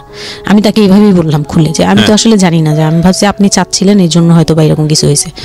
আর মানে প্রোটেকশন নেওয়াটা বা সবকিছু তার উপর ডিপেন্ড করে। তারপরে হচ্ছে এটা বলার পরে না মানে আমি আর কিছু বলার মতো ইয়েতে ছিলাম না, আমি চুপচাপ, যে ওরা কি করবে না করবে আমি কিছু জানি না। তো আমার হাজবেন্ড যেটা করলো, যে সে চাচ্ছিল না যে আমি মানে সে চাচ্ছিল না বেবিটা, মূল কথা হচ্ছে সে চাচ্ছে এটাকে অ্যাভয়েড করে ফেলতে, মানে কিন্তু কিছু বলতেও পারছে না। আমি এবার বাসায়ও বলছি, বাসায় সবাইও খুব চিন্তিত আমার এইটুক বয়সে আমি কিভাবে কি করব। আর এদিক দিয়ে আমি এবার কিছুই বলছি না, আমি আমার মতো করে চলছি, নর্মাল লাইফ কাটাচ্ছি। আমার কোনো শারীরিক পরিবর্তন তেমন আসে নাই, সত্যি কথা বলতে। শুধু একটু মানে কিছু কিছু খাবার আছে একটু বাজে লাগতো, এছাড়া আমার সবই নর্মাল। আমি নর্মাল ওয়েতেই আমি ওই ওষুধ খাচ্ছি রেগুলার, আর হাঁটাচলা করতেছি, লাফালাফি সিঁড়ি বাওয়া কোনো কিছুতেই আমার ইয়ে নেই। আছে ডাক্তার থেকেও কোনো ধরনের কোনো কন্ডিশন দেয়নি? না, ডাক্তার দিয়েছে, ডাক্তার ওই যে 2-1টা ওষুধ দিয়েছে। প্রথম কথা হচ্ছে ডাক্তার থেকে যে বাক্যটা আসলে ছিল যে এই 13 বছরের মেয়ের সাথে এটা কিভাবে হলো? ও ডাক্তার, হ্যাঁ। তখন যখন ফার্স্টে ওই দেখলো, তো উনি বললো যে এটা তো আসলে নষ্ট করাটা ওর জন্য রিস্ক। এক্স্যাক্টলি, মানে সব দিক থেকে তো রিস্ক। ডাক্তার যেটা বললো, যে জাফর ইকবাল আমার বাসার পাশেই ছিল উনি, তো উনি আমাকে যেটা বললো যে এই মেয়ের মানে রাখাটাও যেমন রিস্ক, ফেলে দেওয়াটা। আর যেহেতু মানে আল্লাহকে তো সবাই বিশ্বাস করি, তো বলতেছে যে যেহেতু আল্লাহ চাচ্ছে, যেহেতু এসেই পড়ছে, এটাকে নিয়ে আমরা মাতাবুরি না করি, যেহেতু রাখাও রিস্ক ফেলে দেওয়াও রিস্ক, তো রাখুক না। এটা এইভাবে আল্লাহকে নিয়ে বলা যাবে না, এমন বলছে, ভুল বলেছে না, উনি বলছে আর কি থাক, ঠিক আছে, যদি ভাগ্যে থেকে থাকে তাহলে হবে। আর এই বয়সে হয়, কিন্তু এত অল্প বয়সে নেওয়াটা ঠিক না, উনিও এটা বলছে। তো ওইভাবে ইয়ে করার পরে তো আমি তো রাখছি ঠিকই, কিন্তু আমি তো মানে ওই সময়টা তো ভালোই গেছে। বাচ্চাটা হওয়ার পরে তো আমি বুঝতে পারছি যে আসলে জিনিসটা যে আমার পুরো কত বড় একটা ইয়ে ছিল। এখন দেখো আপনার হাজবেন্ড হ্যাপি না, সে চিন্তিত বিষয়টা নিয়ে। তারপর কি হলো? তারপরে থেকে তার মধ্যে আমার মধ্যে একটা বিরাট গ্যাপ তৈরি হলো। সে আমার সাথে মানে টোটালি মিশে না। ওকে। ওই সময় থেকে যখন শুনলো রাতে 3টা-4টা বাজেও আসে বাসায়, তার মধ্যে একদম পুরো চেঞ্জিং চলে আসলো হঠাৎ করেই। ওকে। কি কারণে জানি না, মানে আমি নিজেও জানি না আমার কি ভুল ছিল বা কি, আমি নিজেও বুঝছিলাম না তখন। ওই সময় একদিন আসলো রাতে 3:30 না 3টার দিকে, হ্যাঁ 3টার পরে আর কি আসছে। আসার পরে আমি ওই দিন খুব খেপলাম যে প্রত্যেক রাতে আমি একটা অসুস্থ মানুষ, আমি রাত জেগে আপনার জন্য ভাত নিয়ে বসে থাকি, আপনি প্রত্যেক রাতে এরকম লেট করে আসেন, আমাকে গেট খুলে দিতে হয়, আমি ঘুম থেকে উঠেও গেট খুললে আমার খুব কষ্ট হয়, সিঁড়িটা বেয়ে নেমে আমার গেটটা খুলতে হয়, আমার ভয়ও লাগে, আমি কখনো বাসায় একা থাকিনি। ওই প্রথম মানে আমাকে সে চুলে ধরে সে টেনে ও সিঁড়ি দিয়ে নামাইছে, মানে নামায় সে আমাকে বের করে দিবে এখনই। হ্যাঁ, এত বড় হয়ে গেছে, সাহস হয়ে গেছে, এক্ষুনি বাসা থেকে বের হও। সে কিন্তু নেশাও করেনি, কিচ্ছু না, সুস্থ একটা মানুষ এরকম করতেছে। তো তার ভাই বোনগুলো এসে বলতেছে আপনি কি মানুষজন কি বলবে, তারা মানুষজনের চিন্তা করতেছে, কিন্তু আমার যে টর্চার হচ্ছে এটা বলতেছে না। এইটা আরেকটা বিষয়, এই যে এগুলো বিষয় আসলে না আমার মেজাজ খুব খারাপ হয়ে যায়। যাই হোক, আপনি যদি আনছেন, আমি খুব সেন্সিটিভ একটা বিষয় একটু কথা বলতে চাই। সেটা হচ্ছে এই যে আপনারা যত মানুষজন চিন্তা করেন, নিজের ঘরের ভিতরে একটা মানুষ ঠিক নাই, এটা আমি আপনাদের কথা বলছি না, এটা বাংলাদেশের সামাজিক অবস্থার চিত্র। সেটা হচ্ছে আমরা নিজের ঘরের মধ্যে অনেক সময় দেখা যায় যে আপনারা যখন ঘরের মধ্যে একটা বিপদে পড়েন, আপনার চারপাশের লোকজনকে এসে আপনার সেটা সলভ করে। তো ফার্স্ট আপনি ঘরের কথা আগে চিন্তা করেন, আপনার মেয়ে কীভাবে ভালো থাকবে সেটার কথা চিন্তা করেন, আপনার ছেলেটা কীভাবে ভালো থাকবে সেই কথাটা চিন্তা করেন। এতে যদি আপনার দুর্নাম হয়ও কিছুটা, সেটা আপনার ওভারলুক করা উচিত। বরং আপনি যাদের কথা চিন্তা করে এই ছেলে মেয়েদের প্রতি খারাপ আচরণ করতেছেন, আপনার ছেলে মেয়ে খারাপ থাকার কারণে একটা সময় গিয়ে সেটা আউটব্রাস্ট হবেই। যেই মান সম্মানের কথা আপনি চিন্তা করতেছেন, সেই মান সম্মান আরও বেশি পরিমাণে ক্ষতিগ্রস্ত হবে। আমাদের সমস্যাটাই হচ্ছে এই জায়গাটায়, আমরা চারপাশের ঘরের লোকজন কি মনে করবে সেটা চিন্তা করি, অথচ চারপাশের ঘরের লোকজন কারা বসবাস করে, কোথা থেকে আসছে, কি অবস্থা, সেই খোঁজ খবর আমরা রাখি না, কিন্তু আমাদের মান ইজ্জত তাদের হাতে। স্টুপিড মানে ফিলসফি নিয়ে আমরা আমাদের সোসাইটিতে চলি, this is a very important thing, এবং এগুলোর পরিবর্তন হওয়া উচিত। তো তারপরে কি হলো? তারপর এই হলো ফার্স্ট এই গেল, এইটার পরে এরপর থেকে চলতেছে কন্টিনিউ, মানে এরকম আচরণই করছে সে আমার সাথে। একটু সময় 4 মাসের সময়টা খুব ক্রুশিয়াল একটা মোমেন্ট, খুবই ক্রুশিয়াল একটা মোমেন্ট। হ্যাঁ, সকালে উঠে আমার রুটি বানাতে হতো কন্টিনিউ, সে বাইরের নাস্তা খাবে না, তাকে রুটি বানিয়ে খাওয়াতে হবে। ওই অবস্থায় আমি মানে সকালে উঠে ঘুম থেকে উঠে রুটি বানাতাম, ওর ভাই বোনের জন্য, ওর জন্য, সবার জন্য বানাতাম। এটা না আমাদের সমাজের ছেলেরা না বুঝতেই চায় না, এবং এটা নিয়ে আমাদের কোনো শিক্ষা নাই। আসলে আমি মানে দেখলাম যে এতটা আমি আমার নিজেকে জড়িয়ে ওই কথাটা বলছি, কারণ আমি তো নিজেও বাবা হয়েছি, আমি নিজে থেকেও বুঝি জিনিসটা। মানে এই যে পরিবর্তনটা সমাজ, মানে পরিবারে যখন নতুন একজন সদস্য আসে, সবচেয়ে বড় প্রেশারটা ফিল করে হচ্ছে মা, কারণ তার লাইফ রিস্ক হয়ে যায়। কিন্তু এখানে বাবার যে দায়িত্বটা, খুব মজার বিষয় হচ্ছে, আমি আমার নিজের এক্সপিরিয়েন্সের জায়গা থেকে বলতেছি যে বাবার দায়িত্বের জায়গাটা বোঝা শুরু হয় সন্তান দুনিয়াতে আসার পর থেকে, এবং তাও ইমিডিয়েটলি আসে না। সন্তান একটু করে বড় হচ্ছে, অ্যাটাচমেন্টটা হচ্ছে, যখন নড়াচড়া সামনে দিয়ে নড়াচড়া করতেছে, একটু মিস হচ্ছে, দূরে থাকতেছে, তারপরে কি মানে সন্তান যখন মোটামুটি প্রাপ্তবয়স্ক 1 বছর 2 বছর বয়স, ওই সময় বাবা ফিলটা আসে, তুলে দেয়, তখন তখন হচ্ছে বাবা ফিলটা পায়। তার আগ পর্যন্ত বাবা বুঝতেই পারে না, তো মানে আসলে কি বাচ্চাটা আমার কোত্থেকে আসলো, এই সত্য ফিলটা এরকম থাকে, এটা খুব ন্যাচারাল একটা ফিল। কিন্তু এই ন্যাচারাল ফিলটার সুযোগ নিয়ে অনেক সময় আমরা একটা অবুঝের মতো আচরণ করে ফেলি, ভয়ানক বাজে আচরণ করে ফেলি। একটা ইয়ে থাকে, মাত্রা থাকে, যেমন আপনি কতটুকু মানে কতটুকু কেয়ারফুল ছিলেন, কতটুকু ইয়ে ছিলেন, এটার কিন্তু একটা লেভেল আছে, পার্সেন্টেজ আছে, এবং এটা নিয়ে শেখানো উচিত আমাদের আমাদের আমাদের আমাদের মানে এডুকেশন সিস্টেমের মধ্যে তো নাই। এবং আমরা জানি না ম্যারেজ কাউন্সিলিং বলে অনেক একটা বিষয় আছে, এগুলো তো আমাদের প্র্যাকটিসে নাই, কোনোভাবেই নাই, এগুলো তো আমাদের কাছে চিন্তাই করা যায় না, বিলাসিতা এবং আমাদের রাইট। এবং বাবা যিনি, একটা হচ্ছে যে মা হওয়ার একটা প্রিপারেশন দরকার আছে, মেন্টাল প্রিপারেশন, একটা বাবা হওয়ার জন্য একটা মেন্টাল প্রিপারেশন দরকার আছে। আমাদের সমাজে এটা টোটালি মিসিং। আমরা এই নারী দিদিদের কাছ থেকে যে গাইডটা পেয়ে আসছি, সেটা না বুঝে না শুনে প্র্যাকটিস করেছি। আমি জানি না, আজকে আমি সত্যি কথাগুলো বলতেছি, হয়তো আমরা ওই রাতারাতি পরিবর্তনের জায়গায় যেতে পারবো না, বাট আমি শুধু একটা কথাই বলতে চাই, সেটা হচ্ছে বাবাদের দায়িত্বটা অনেক বেশি, বিশেষ করে বাচ্চা চলে আসার পর থেকে মেন্টাল সাপোর্টটা খুব জরুরি, খুবই জরুরি। হ্যাঁ, এবং কারণ এটা একটা মেয়ের লাইফ রিস্কের প্রশ্ন, এবং আপনি জানবেন না যে সে আসলে কতটা ভয়ানক রকমের লাইফ রিস্কের মধ্যে রেখে সে একটা সুন্দর স্বপ্ন দেখে। তো ওই মানুষের পাশে কিছুই না, আপনি শুধু কোম্পানি দেন, এবং এই কোম্পানিটা তারা খুব মিস করে এই সময়টাতে। হ্যাঁ, এটাই ও বলার চেষ্টা করছে। তারপর হচ্ছে যে আমার বেবি হলো হসপিটালে, যখন মেয়ে হলো, তো এই রুমটাতে ঢোকার পর্যন্ত আমি খুব ইয়েতে ছিলাম, মানে রুমটাতে যখন ঢুকি তখন আমি কান্না করছিলাম, খুব ভয় ছিল যে হ্যাঁ, তখন মনে হচ্ছিল যে আমি মরেই যাই নাকি এরকম মনে হচ্ছিল। আর আমাকে তো মানে অপারেশন করবে, তারাও ডাক্তার বলতেছে এই মেয়ের অপারেশন কি করব, আর এই মেয়ে নর্মালে কি বেবি দিবে। আমি বলতেছে এটা তো গ্রামগঞ্জ না, আপনারা কি করছেন। আমি তখন আরো শুকনা ছিলাম, তো আর এমনিতেও বয়সও কম ছিল, আবার শুকনাও ছিলাম, দেখতে আরো পিচ্ছি লাগতো। বলতো যে অনেক দুর্বল, তো ও তো মানে ঠিক মতো টেক কেয়ারও করেন নাই বাসায়। হ্যাঁ, বলতেছে একদম আমার এই হাতের মানে এইগুলো ব্রেন গুলো বুঝে যেত, এইগুলো বুঝা যেত, একদম হাড় গোড় বুঝা যেত। যখন অপারেশন করে, অপারেশনের 12 ঘন্টা পর আমার সেন্স আসে, প্রায় 12 ঘন্টা। মানে আপনার বেবি হয়েছে আপনি জানেনই না? জানি না। পরে আমি যখন ঘুম থেকে মানে সিজারিয়ান বেবি পরের দিন শুধু রাতে একটু টের পাই যে আমি আমার পাশে কেউ মানে ব্রেস্ট ফিড করছে, এটা ফিল পাইছি। শুধু মুখের দিকে তাকাতে পারিনি, চোখ খুলতে পারিনি, কিন্তু কেউ একজন আমার পাশে শোয়া, মানে আমার হাতের উপরে একটা বাচ্চা শোয়া, এরকম ফিল পেয়েছি। আর এরপরে যে চোখ বন্ধ করেছি, একবারে সকালে প্রায় 11টা-12টার দিকে আমার ঘুম ভাঙছে। তখন তাকানোর পরে একটু পুরোপুরি ইয়েতে, তো আমাকে উঠিয়ে নিয়ে আমাকে ইয়েতে ক্যাবিনে দেওয়া হলো। ক্যাবিনে দেওয়ার পরে আমি বাচ্চাকে দেখি, বারবার চিন্তা করি যে এটা আমার মেয়ে, কোত্থেকে আসলো, কিভাবে আসলো, আমি নিজেকে দেখি। এটা তখন না আমার মাথায় এটাও ছিল না যে এটার বাবাকে, এটার ফুপুকে, এটা চাচাকে, হোয়াট এভার, আমার বাচ্চা এটা। মানে আমি এখনো স্টিল না, আমার বাচ্চা এখন ক্লাস 8-এ পড়ে, এখনো আমি তাকে বাচ্চা। হ্যাঁ, তো ও আর আমি একসাথে হাঁটলে মনে হয় কি মানে ফ্রেন্ড আমরা এরকম। পরে হচ্ছে ওই বাচ্চাটা হলো, বাচ্চাটা হওয়ার পরে সে খেলে, আমার খুব ভালো লাগে, তাকে নিয়ে আমার সময় ভালো কাটে। আমার আর মানে ওর বাবার কথা মাথায় নেই যে এই লোক শুধু মানে এনে দিবে ঘরে, আমি রান্না করব, খাবো, ব্যাস ওই পর্যন্তই শেষ। আমার আর এর দরকার নেই, কাউরই দরকার নেই। আমার বাচ্চা নিয়ে আমি পুতুলের মতো খেলি সারাদিন। ওর বাবা অনেক সময় দেখা গেত, ওর বাবা তো রাতে 2টা-3টায় আসতো, আসার পরে যে খাওয়া দাওয়া করে ঘুমাবে। তো আমার তো ওই রুম ছাড়া কোনো ওয়ে ছিল না, ওই রুমে আমি হাঁটাহাঁটি করতাম, বাচ্চা কান্না করতো। একদিন এমনও হয়েছে সে আমাকে ঘর থেকে বের করে দিচ্ছে, আমি নাকি ইচ্ছা করে বাচ্চাকে কাঁদাই আর তাকে ঘুমাতে দেই না। হ্যাঁ, সে আমাকে রুম থেকে বের করে দিচ্ছে। তো রাতে এত রাতে বাসা থেকে যখন রুম থেকে বের করে দিচ্ছে, আমি সিঁড়িতে সারা রাত, মানে ওদের তো আর বারান্দাও নেই, হাঁটার জায়গা। বাচ্চা কোথায় ছিল? বাচ্চা আমার কোলে, বাচ্চা তাওয়াল দিয়ে পেঁচানো আমার কোলে, সে কান্না করতেছে, আমি সিঁড়িতে বসে আছি। আর আমি যখন সিঁড়িতে বসছি, আমি জানি না কি কারণে বাচ্চার কান্না অটো থেমে গেছে।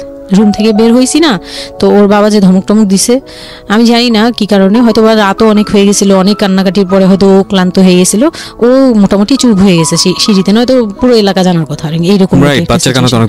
তো আমি সিঁড়িতে বসে বসে কান্না করছি সারা রাত, মানে তখন অলমোস্ট তখন 4টা বাজে, ভেতরে ভাবে ঘুমিয়েছে নাক ডেকে। হ্যাঁ, তখন সে ঘুমাচ্ছে, ভিতরে গিয়ে ঘুমাচ্ছে। আমি এর ভয়ে রুমেই যাইনি, মানে কি না কি করবে আবার, এই জন্য রুমেই যাইনি। তো এই কাজটা করার পরে সে আমার মন থেকে আরো উঠে গেছে। আমার যে দেবর ছিল, যে বললাম যে আমাকে খুব ভালোবাসতো উনি, তো উনি আবার খুব ভোরে আসতো, জুতার ব্যবসায়ী তো, ওনাদের কারখানা সারা রাত কাজ হতো, প্রত্যেক দিন সকালে 5টা-6টা এইভাবে আসতো। তো ঘন্টাখানিক পরে উনি যখন চলে আসছে, তখন আমাকে সিঁড়ি দিয়ে ওঠার সময় মানে গেট নক করছে, ওনার ওয়াইফ নামছে উপর থেকে, নেমে বলছে তুমি এখানে কেন? আমি বললাম যে এরকম আপনার ভাই ঘুমাতে পারে না, আমাকে বের করে দিছে। তো সেও খুব নর্মাল ভাবে নিল ব্যাপারটা, কিন্তু তার ভাই যখন গেট খুলে দেখলো যে আমি জেগে আছি আর ওটা নিয়ে সিঁড়িতে বসছি, তখন সে গালাগালি করতেছে, শালা আমি। ওনার আবার বিয়ের 12 বছর হয়ে গেছে, কিন্তু বাচ্চা কাচ্চা হয়নি। উনি আবার এই দিক থেকে খুব ছিল যে তার খুব ইচ্ছা ছিল একটা বাচ্চার বাবা হবে। এই তো আমার কোল থেকে বাচ্চাকে নিয়ে বলতেছে, তোমরা আসলে কেউ যোগ্য না, তুমি মা হওয়ার যোগ্য না, ও তো বাপ হওয়ার যোগ্য ছিলই না কোনোদিন, কিন্তু তারপরে তোমাদের ঘরে দিছে। মানে সে গালাগালি করতেছে, না আমি এতদিন ধরে ট্রাই করতেছি, আমি পাচ্ছি না, আর ওরে দিয়ে দিছে, ওর মতো একটা অপদার্থরে দিয়ে দিছে, মানে এরকম করে বলতেছে। তারপরে হচ্ছে এই উপরে গেলাম, উপরে যাওয়ার পরে আমি ওই রুমে গেলাম, ওনারা বলতেছে আচ্ছা তুমি যাও, আমরা ওকে রাখি। ও ঘন্টাখানিক রাখলো, পরে ঘুমানোর পরে আমাকে আবার ডেকে দিয়ে দিছে বাচ্চাকে, যে ও ঘুমালে আমি দিয়ে আসবো, তুমি রুমে ওরে নিয়ে যেও না, ও আবার কান্নাকাটি করলে বড় ভাই রাগারাগি করতে পারে। তো ওইভাবে আমি আবার রুমে গিয়ে ঘুমালাম, পরে ওনারা দিয়ে গেছে। এই গেল একটা রাত। তারপর আমার বাচ্চাটা যখন 3-4 বছর হয়, মানে এইভাবে বাচ্চা কোলে আদর করতো, বাচ্চা নিত কোলে? নিত না, বাচ্চা কোলে নিতে পারতো না। ও ছোট থেকে এত বুঝতো, মানে তার বাবা কি কি পছন্দ করতো, কি কি পছন্দ করতো না, ওইগুলা করতো না, মানে খুব কেয়ারফুলি, আর এত শান্ত যে তাকে যে এখানে বসে থাকতে বলে সে 2 ঘন্টাও ওইখানেই খেলতে থাকবে, কিন্তু ওখান থেকে নড়বে চড়বে না। তো আমি চিন্তা করে দেখলাম কি আমি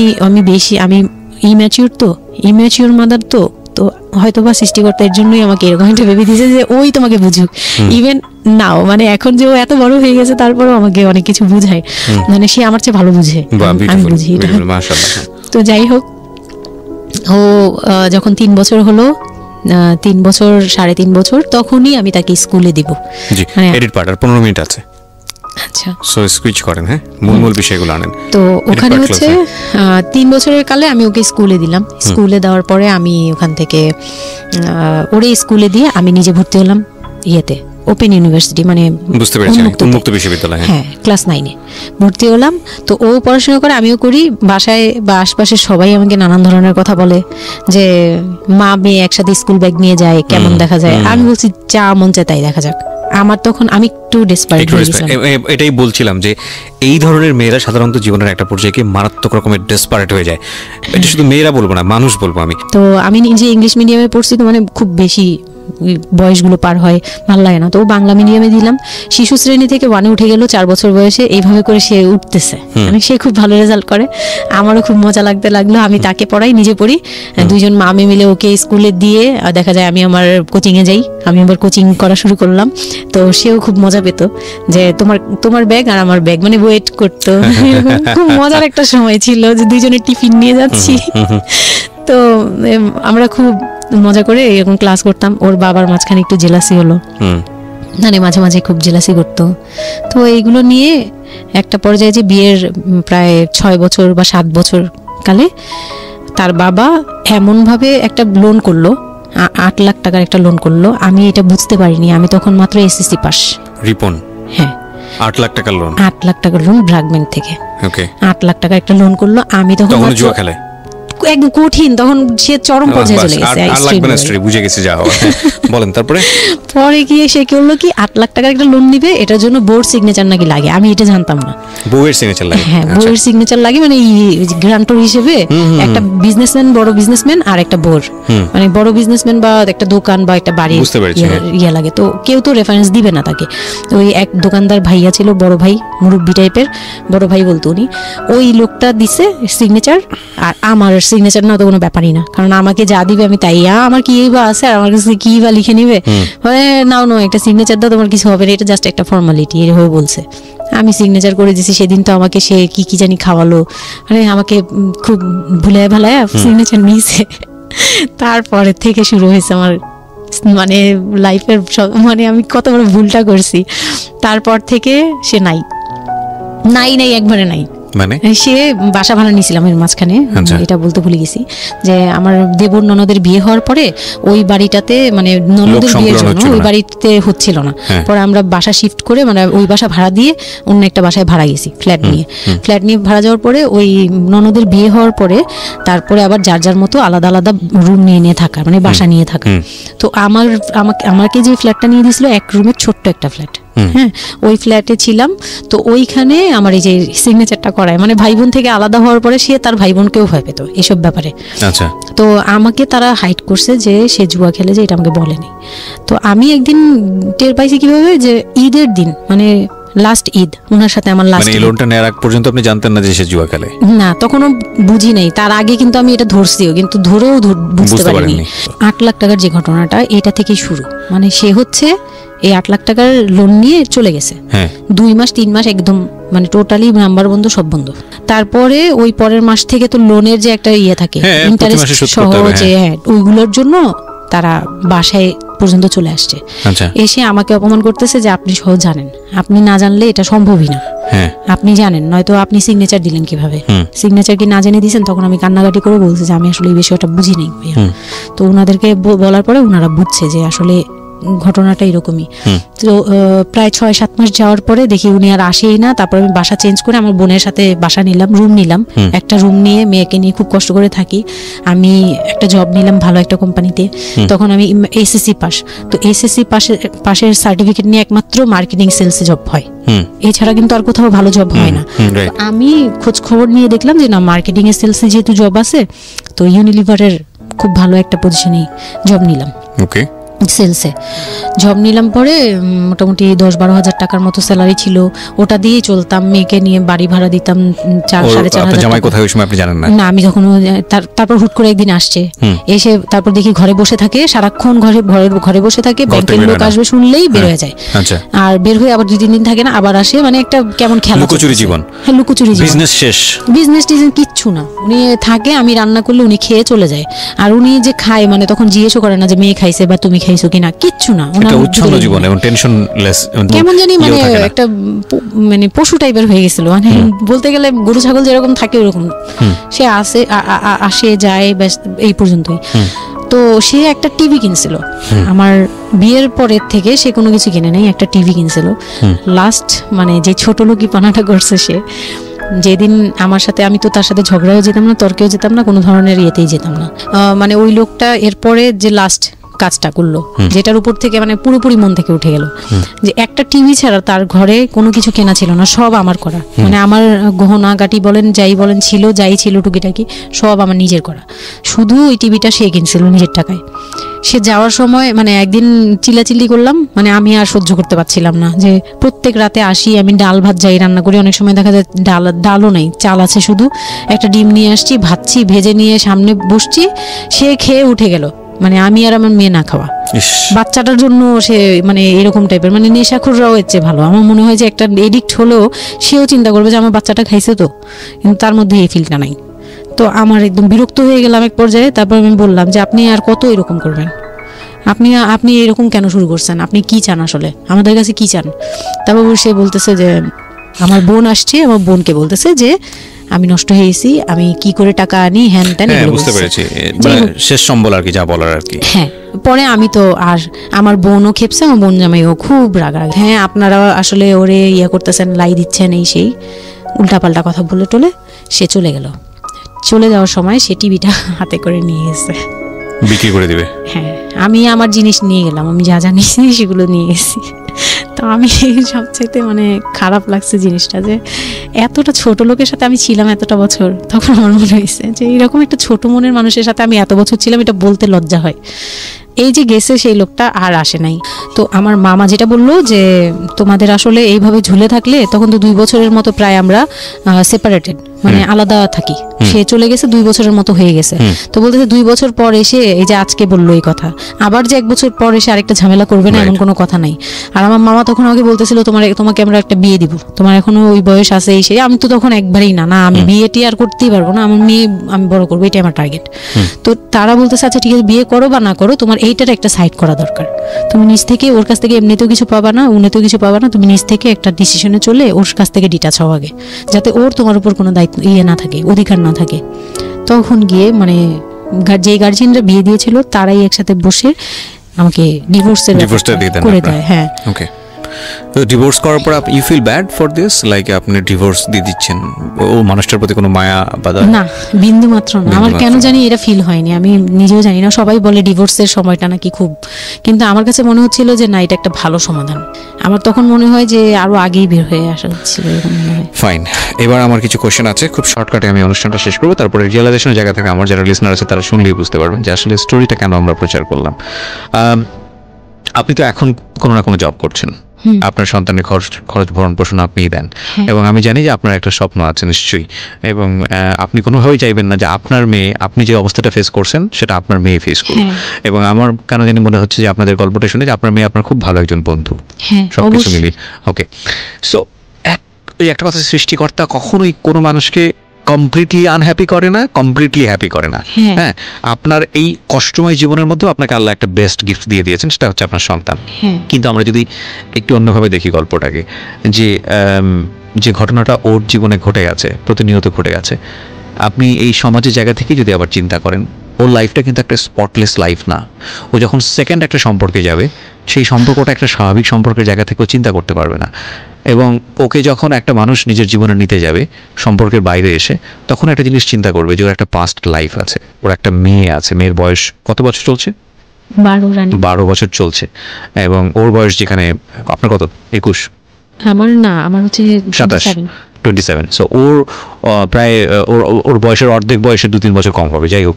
তো এই যে ব্যাপারটা, এগুলো খুব ভালো চোখে দেখে না, দেখবে না, খুব স্বাভাবিক। হয়তো কোনো ব্যক্তি মানুষ দেখলেও দেখতে পারে, কিন্তু যখন পরিবারের জায়গা থেকে আসবে এই সম্বন্ধটা, তখন কোনোভাবেই পরিবারের অন্য লোকজন এটাকে কোশ্চেনেবল, মানে কোশ্চেনের জায়গা থেকে এটা ছাড় দেবে না। তাহলে দেখুন, ওর জীবনের বিগার লস কিংবা ওর জীবনের যে একটা ভয়ানক রকমের একটা ক্ষতি, পুরো জীবনের মোড়টাকে অন্যদিকে ঘুরিয়ে দেওয়া। যদি একটা নিউট্রাল জায়গা থেকে আমরা চিন্তা করি, একটা মেয়ে তার জীবনটা আসলে কেমন হওয়া উচিত ছিল, সেই জায়গাটা থেকে, তাহলে ওর জীবনটা কোথায় গিয়ে দাঁড়িয়েছে। এবং যদি এভাবেই জীবনটা চলে যায়, তাহলে ওর যে মেয়েটা বড় হচ্ছে, সে মেয়েটা বড় হয়ে একসময় নতুন একটা সংসারে চলে যাবে। যেহেতু সে ছেলে না, সুতরাং তার মার প্রতি দায়িত্বের ব্যাপারটা হয়তো অন্যরকমভাবে তাকে পালন করতে হবে, সেখানে গিয়ে সে থাকতে পারবে না। তাহলে এই মেয়েটা একসময় বড় হতে হতে হতে হতে হতে এমন একটা জীবনে আসবে যখন বার্ধক্য চলে আসবে, যখন আশেপাশে কেউ থাকার মতো থাকবে না। তখন এই মেয়েটার জীবনটা, মানে সারাটা জীবনের জন্যে তাকে একটা অদৃশ্য জেলে পুরে দেওয়া হয়েছে। পরিবার তাকে যে বিয়েটা দিয়েছিল অল্প বয়সে, সেটা পারিবারিক এক ধরনের সিদ্ধান্তের জায়গাটা থেকে সবাই মনে করেছিল এতে মঙ্গল হবে, কিন্তু আলটিমেটলি মঙ্গল তো হয়নি। উল্টো যেটা হয়েছে সেটা যদি জানতো আগে থেকে, তাহলে কেউ এই মঙ্গলটা করতে চাইতো না।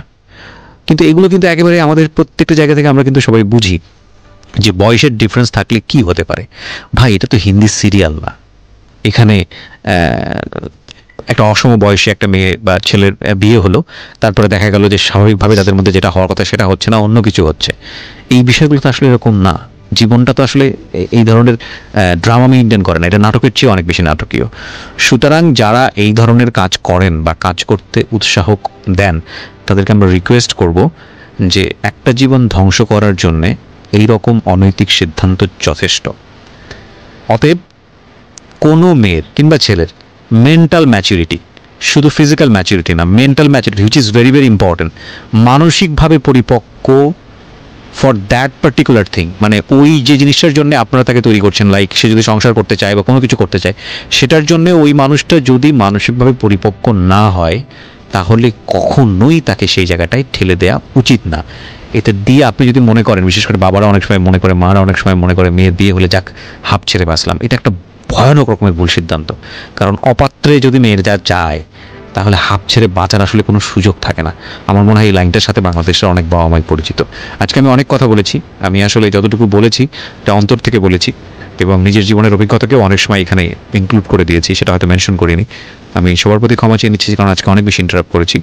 তবে আমি মনে প্রাণে চাই যে শামীমা আজকের এই জীবন গল্পটা এখানে বললেন, এই শামীমার মতো যারা আছেন তারা জীবনের সুখী হোক, ভালো থাকুক। আর আমি আপনাদেরকে এই কথাটা অনেকবার বলেছি, আজকে আবারও বলছি, যতদিন পর্যন্ত রেডিওতে সুযোগ আছে বলতেই থাকবো, দুটো জিনিস কখনো কম্প্রোমাইজ করবেন না। Never ever compromise this two thing. Number 1 is education, number 2 is career. Never ever sacrifice your career and education. অনেক ভালো থাকুন। আজকের মতো শুভরাত্রি।